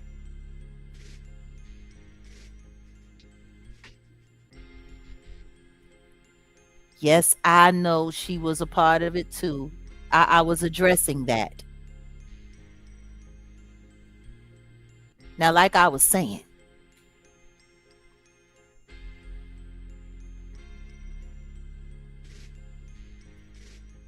let's be clear. They used to be cool. Zoe Williams was there, and once upon a time, Zoe Williams and Aries Spears was getting into it. Aries Spears was talking all kinds of crazy. Zoe Williams told him to shut up. Then the next thing you know, Aries started talking out the side of his neck, like the PDF he is, and Zoe just boom jumped up and you know whooped his ass real fast. Camera went off, and all of that stuff went out. This was years ago. Zoe didn't get sued, but Corey did. They couldn't find Zoe, or they could find him, but they couldn't serve him because they didn't have his legal name, but they had Corey. So they, Aries sued Corey and for 20 grand, and Corey had to pay out. So there's bad blood always round.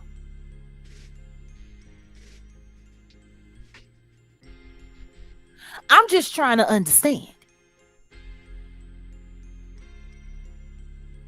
So Aries has all the reason in the world to be running down on Corey and to be hating on Corey and all of that. All the reason in the world. But I'm just trying to understand how they're creating these little mosh pits of hate while hosting comments from actual PDFers who are on court paperwork, document record, sued. Oh, and by the way, they settled that suit and they paid those people off. That's why Tiffany Haddish gets to be back on TV again.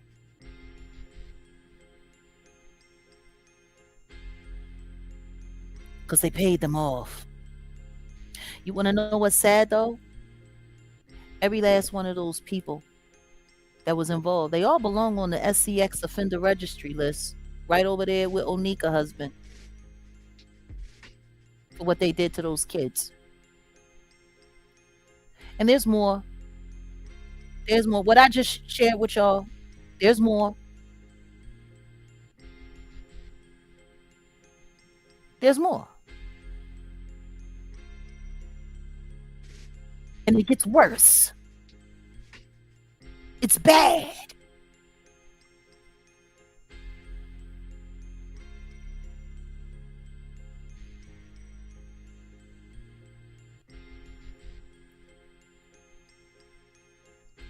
So we got Aries Spears walking around like a normal guy, talking shit about someone we know he hates. I'm just trying to figure it out. Like, what the hell is really going on?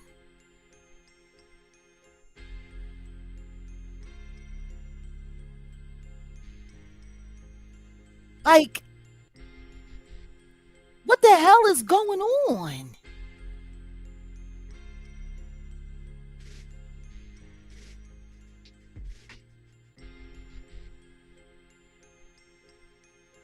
When an actual PDF gets to make fun of someone who's being accused of being a PDF.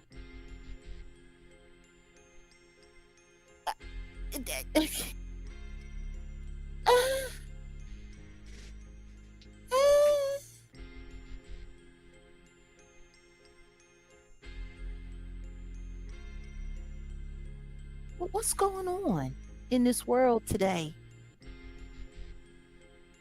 How are people so easily manipulated?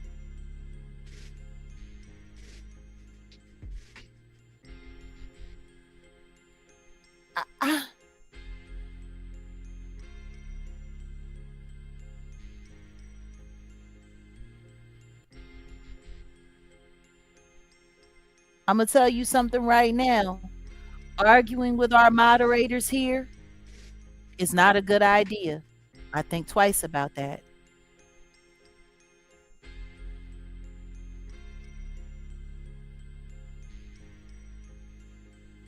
Like, I just,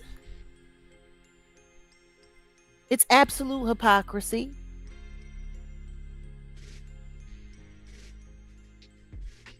Hypocrisy.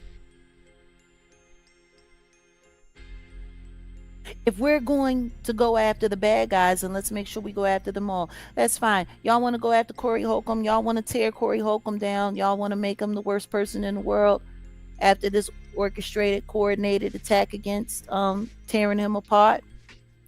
6 weeks ago, he was fine. He was cool. He was getting anywhere from 250,000 to 500,000 views on all of his videos every Tuesday night. Thousands and thousands of likes, thousands of comments. Everybody was faithful supporters. Everybody was there. All of his members, everything was cool. And then 6 weeks later, he is the worst black man on the internet right now. He must be eradicated.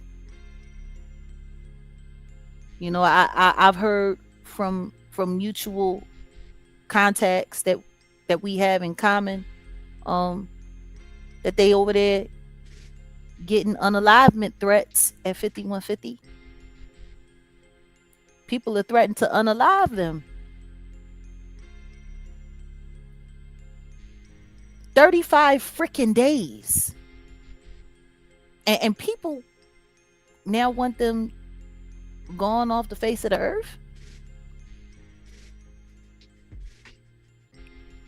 What you saying over here, Michael? I have witnessed and fought for 12 hours how bad they troll Miss Jaguar Wright. It isn't glory, it's hell online. Jag recites are true and correct always. If not, she admits it. Sure do. Sure do. If I make a mistake, I make a mistake.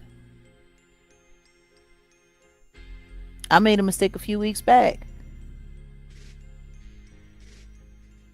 Sure did. And we fixed it. You know,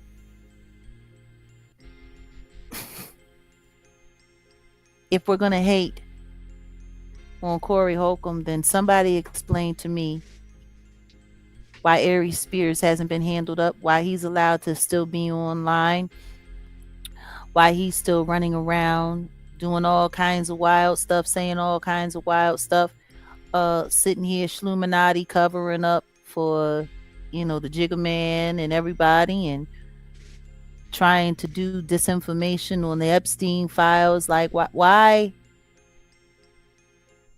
is he still speaking? Why is he still making $2 million a year and he isn't even funny? I guess he's getting $2 million a year for helping the Schluminati. Because he's definitely not getting it for being funny.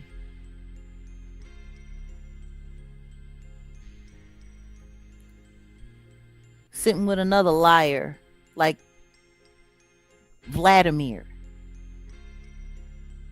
Liuski. Just in case. Just in case. It's not what he. Oh, yeah. Just in case. It's not what it should be. Oh, baby, take my number. I don't know why I just started singing like random excerpts from the 5 Heartbeats. Shots fired. I'm such a motherfucker. I really am. Let's just take a look at Article 58. Spears then sits on the tub's edge again and rolls over into the bath with the undressed child. Spears is lying on his side in the bathtub with the undressed 7-year-old victim. Spears then grabs the fully undressed child by his arms and forces the child closer to him in the tub, as pictured below. Kitchen scene, Article 59. The scene switches to a kitchen setting with the children, with the child in Haddish's arms. Haddish again leaves the child alone with Spears. Article 60. The child reads a comic book on the floor and begins to imitate the PDF's actions of Spears. The child releases most of the comic book pages until all that remains,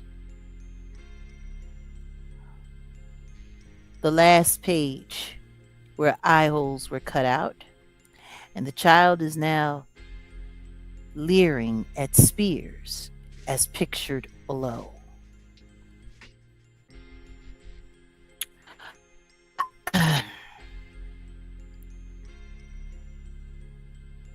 Do y'all understand?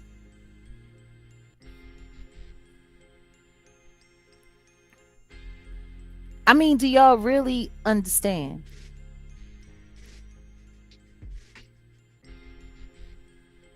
I mean, really. Do y'all really get it?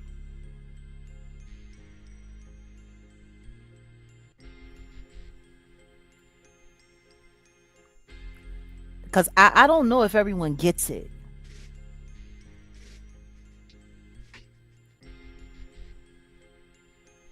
If Aries Spears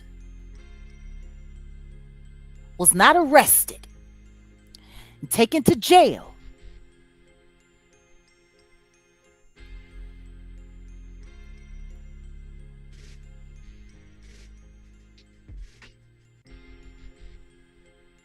that part, Alina.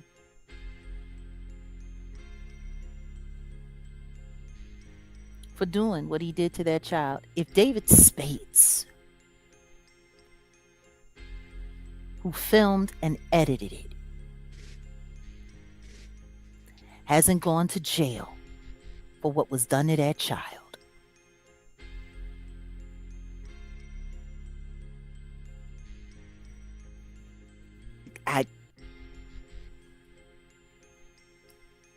how wasn't that case criminalized?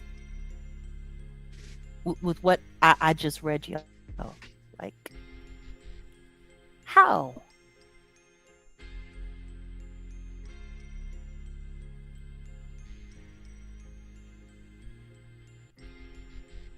Like this is the kind of this is the kind of crap that just gets glossed over. So I'm just trying to figure it out.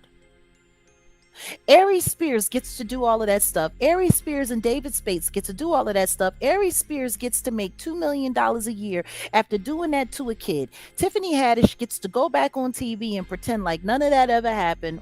By the way, she was being represented by that lawyer that was representing Tory Lanez, that allegedly is representing Christina Payne, who's going after Corey Holcomb.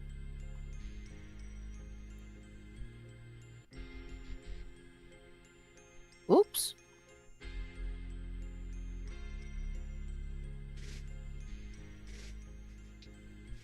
Really, when? Because even in the midst of that whole Funny or Die thing, Aries Spears wasn't catching no hell and he was still working. Corey Holcomb, they got him on the ropes. They sitting there. All of his gigs is getting canceled. He's being turned down for work everywhere. They're trying to run him off of his own platform. They're trying to make sure that this man is completely destitute and unemployable in record time. And yet, Aries Spears is sitting over there with Vladimir Lyuski and bragging like in what I just showed y'all. In those freaking comments, he was sitting there bragging. Like, people started bagging on him, talking about, yo, dude, we seen your video. You don't need to be up in here running your mouth. You talking a little bit too much. You got a little bit too much to say. Like, you doing too much. You need to back up out of here. It's kind of crazy because almost 4,300 people were sitting there co-signing his bullshit when he's the actual PDF while they're running down on Corey Holcomb, right? Right? Right? And he's sitting there bragging, talking about he makes so much money, he gets so much money. Who cares what anybody thinks about him because he's rich and because he's doing this? But like that's his response. That was his response to people telling him, "Yo, you a sickie, you a sicko. We know what you did to that kid. Whoopty whoopty woo, yada yada yada." And he's sitting there talking about how much money he get and how paid he is. So I'm just trying to understand how Corey Holcomb should be ran off the face of the earth for the terrible things that he said after it has been a coordinated effort to destroy him, to ruin his character, and to chase him offline over the course of the past 35 days. But that funny or die thing, it's been rumbling just below the surface since 2021, since it was forced to get taken down. The only person that got publicly vilified for it was Tiffany Haddish, while David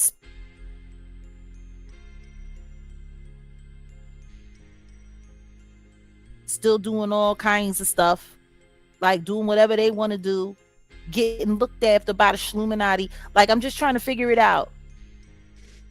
Oh, thank you. Appreciate you. I sing from time to time still. No, but seriously, I'm trying to figure it out. So they get to make PDF videos with kids and destroy people's lives to the point where they gotta shut it down, quiet it up, and keep it on wrap, right? Keep it on wraps. Keep it on the quiet side of things, right? While they still getting money, but Corey Holcomb got to be broke, and everybody's got to hate him. Like, Aries Spears is so freaking comfortable being the fucking piece of shit that he is, that he's literally sitting in the comments of someone vilifying someone for being a PDFer, and he's actually a fucking PDFer, and 4,300 people liked his shit. Does that make any sense? See, it's a selective outrage. It's that selective outrage that I'm talking about. That's what I'm talking about. That selective outrage. So what's fucking good? Like, what's really good? When we so selective with it. It's crazy work. Why is he online and not in jail? I don't know. I would like to know, which is why I got smoked for Tiffany Haddish, because she was supposed to be sitting with me last year on 2024 on the blue couch, and we were supposed to be going through all of this together. Because I told her I was going after Aries. I told her I was going after David Spades.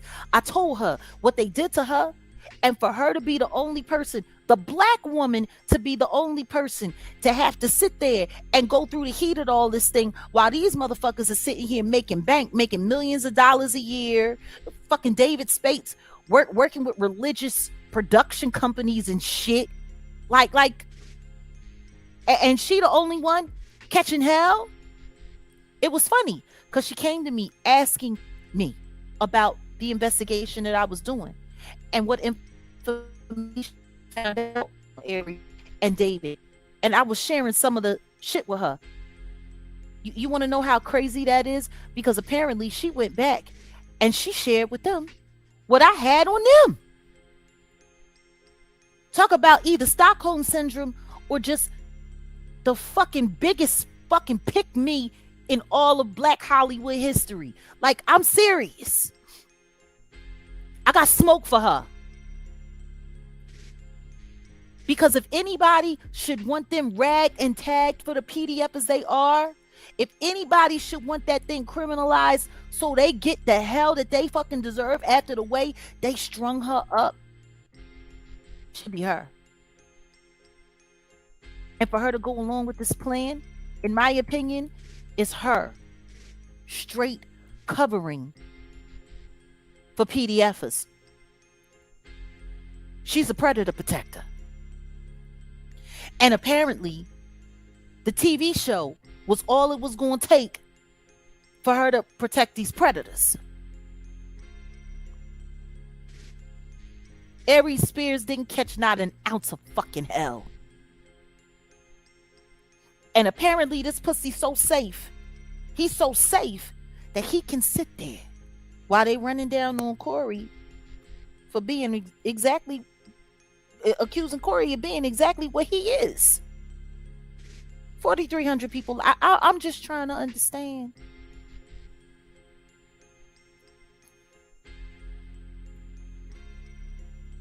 Yeah.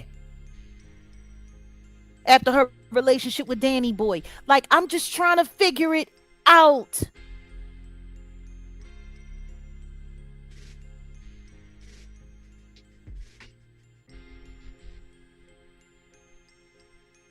David Spates sat there and filmed that crap.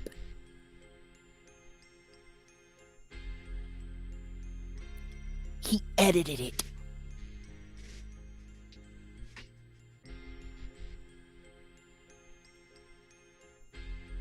And then he prepared it to be released.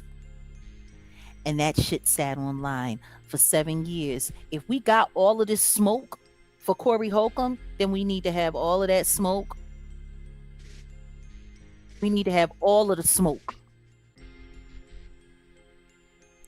All of the smoke for Aries Spears and David Spates. All of it. Like, I'm sick and tired.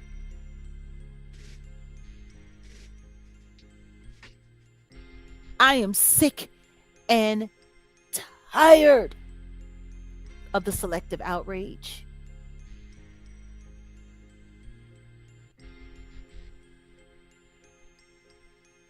It's disgusting.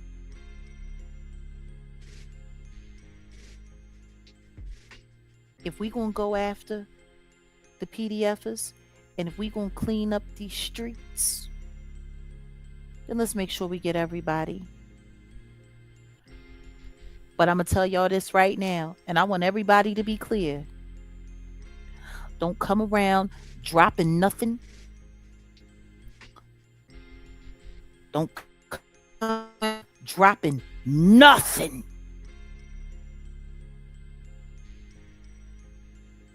I don't want to hear no comments. I don't want to hear no nothing. I don't want to hear. Don't drop shit on my.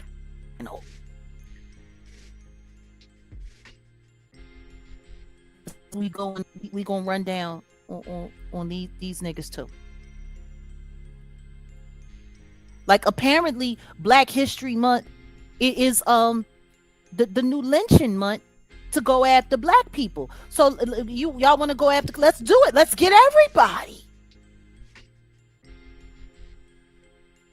Let's get everybody. Let's get them all. There'll be justice when we refuse to let them keep pulling the shit that they pull. We need to stop the selective outrage. We do. It probably was a humiliation ritual. It probably was. It's funny because only the black woman got treated like shit.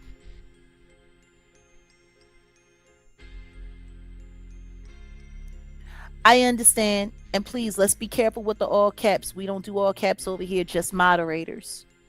But yeah, they want to drain him to make sure that he can't fight it out in court. They do that. They do that too. So I just want everybody to know, don't come to me asking me shit about Corey Holcomb unless you're ready to handle up on Aries Spears, David Spates, and at this point, shit, Tiffany Haddish too. Fuck it. Paying those people off and making them sign a non-disclosure agreement is not justice. It's not justice. What if they decide they want to make another video? Hmm? Don't come around here asking me shit about Corey Holcomb if y'all not ready to get rid of everybody. For real.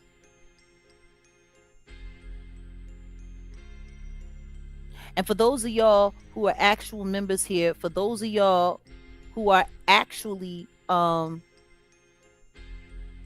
know, real family around here, y'all already know I've been teeing it up to get ready to go after this whole Aries Spears, David Spates, Funny or Die PDF. Y'all already know I was already there. So to see this come, it was wild to me. It was really wild to me. It's so funny. I hear people all the time. Thank you, Sharon. Appreciate you. I hear people say all the time when it comes time to talk about the Jigga Man, when it comes time to talk about the Diddler, when it comes time to talk about, even before R. Kelly went away, when they would talk about R. Kelly and they would sit up there and say, "Oh, y'all just want to tear down successful black men. Y'all always want to tear a black man down. Always want to destroy a black man, whoopty whoopty woo, and yada yada yada, and so on and so forth." Well, what color is Corey? What color is Corey? There was a whole victim who was 13 years old when she was messed over at an MTV Awards, as she alleged. She was stalked, she was harassed, she was hunted down and pressured and bullied until she couldn't take it anymore. And she dropped her lawsuit, and it was registered with prejudice so that she could never bring up her claims again. And yet, when Mr. Carter,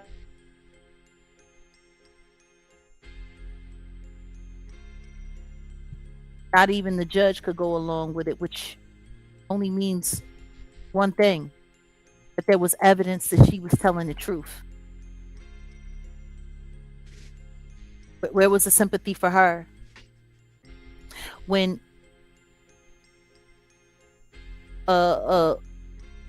Alex Spiro got on television and they played that doctored up audio to try to make it sound like she recanted her claims against the Jigga Man, when that never happened. She sat online and she said,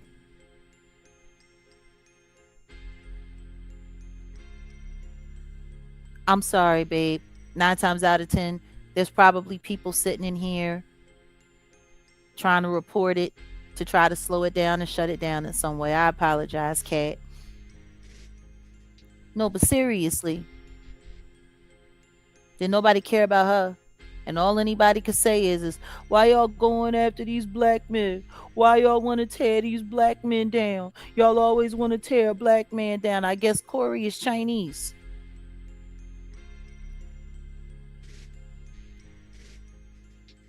See, it's the selective outrage for me.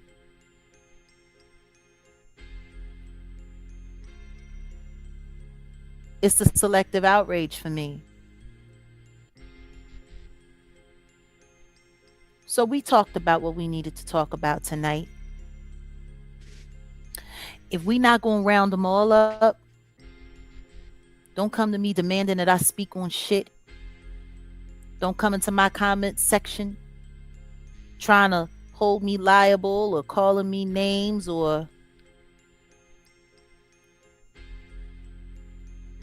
yeah, he been doing what he been doing. Everybody's doing what they doing. You wanna know what's funny? People have been calling me a liar for so long. People have been saying that I've been making things up. People have been trying to find ways to discredit me, and yet those files came out.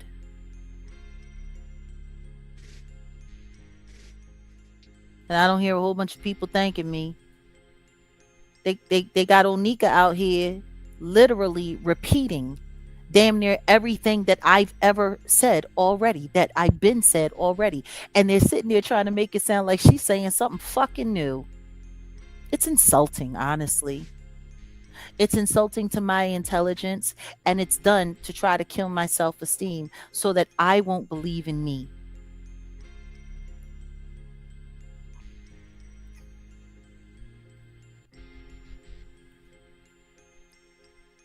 I'm done with the selective outrage. When y'all ready to get everybody, I'm down. Until then, fuck who you pick and choose.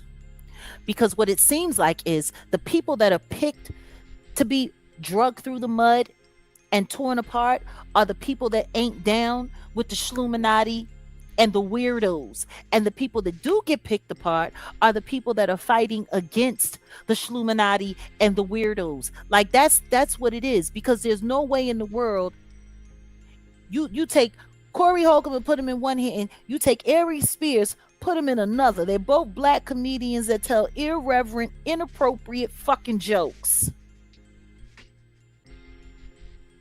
But the PDFer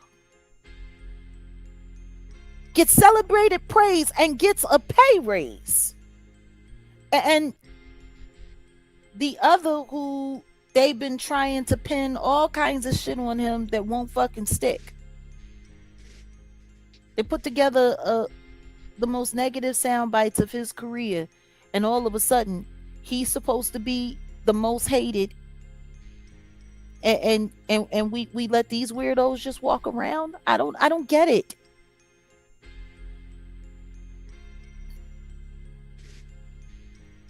I don't understand.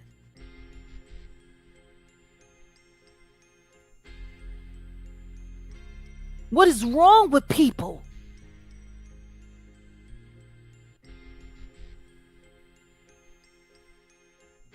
Are you kidding me?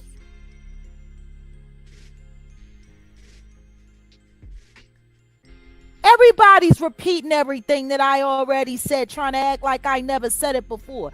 I don't know. Maybe they think because I said this shit 6 years ago, 5 years ago, 4 years ago, 3 years ago, 2 years ago. Maybe because humanity has gotten so fucking stupid, dumb, and fucking lame. They think that they don't remember that I already said it, so they just going to get a bunch of patsies to come and repeat everything that I said and pretend like I never fucking said it. It's insulting, and yet I still stand here. All of them a bunch of fucking pick-me's. All of them a bunch of fucking Shluminati pick-me's. I'm telling y'all now, don't come through here. Don't come around Jaguar country. Don't do it. Don't come around Jaguar country talking about what you got to say, what you got, what you doing, and whoop-de-woo, and don't do it. Don't do it to yourself. You will get your feelings hurt. Save the children. We need to save ourselves so we can save the children.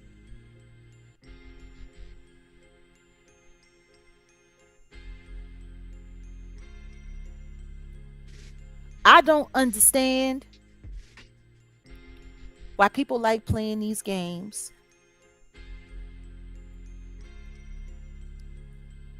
Honey, we got better fish to fry. While all of this stuff is going on, there's other stuff going on. I was sitting in a lecture just a few days ago, and I'm going to tell you something right now. I'm just going to say this, and then I'm going to leave it alone. Project Stargate. Y'all need to do your research. That's not something I can talk about. I can talk about here on YouTube. We'll have to create another way to possibly have that conversation in the future. But I'm going to say it one last time. Project Stargate. Y'all need to pay attention. There's other things going on. When they're this busy creating this much ruckus, it's because they're really trying to hide something far worse, far worse. They've been sitting out here for years trying to get me to flip on real victims so that they can go and find a way to bully them and shut them down or get rid of them like they did that autistic victim in Alabama. They've been doing everything that they possibly can do to try to discredit me and shut me down. Stargate. Y'all just need to pay attention. Y'all need to pay attention because shit is a whole lot more fucked up than you think. We might possibly be able to do it over on Patreon, but we need to have that conversation as well. Like, it's time for me to start figuring out how I share with you guys and what I share with you guys. It's not, and they do feed off of emotional energy. So let's be very careful what we give them. I'm going to get ready to sign off, guys. I wasn't expecting to be here this long, but I wanted to make my point. I like to sit down and I like to make sure that everybody understands and gets it.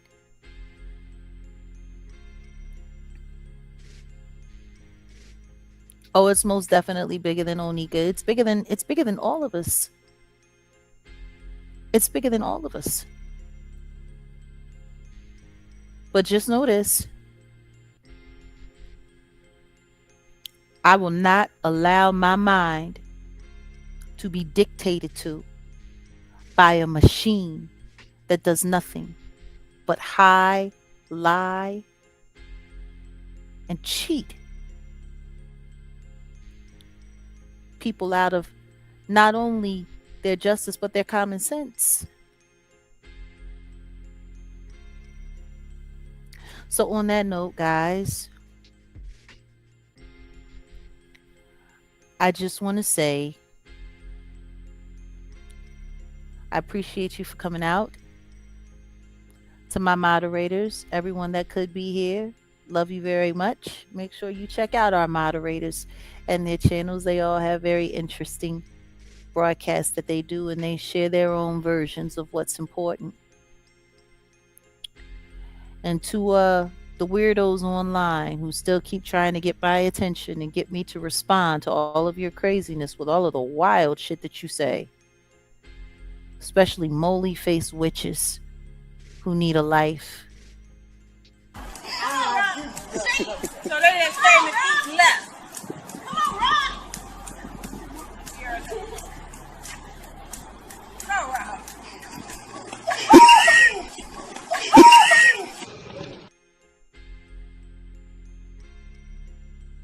If at first you don't succeed,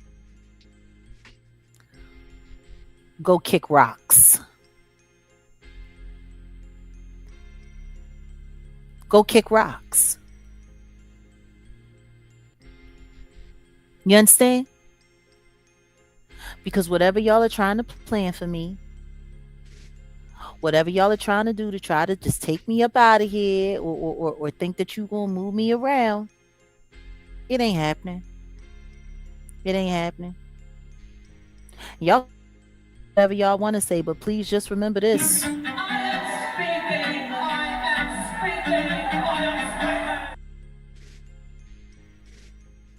And I am. And I'm going to keep on. That's not going to change.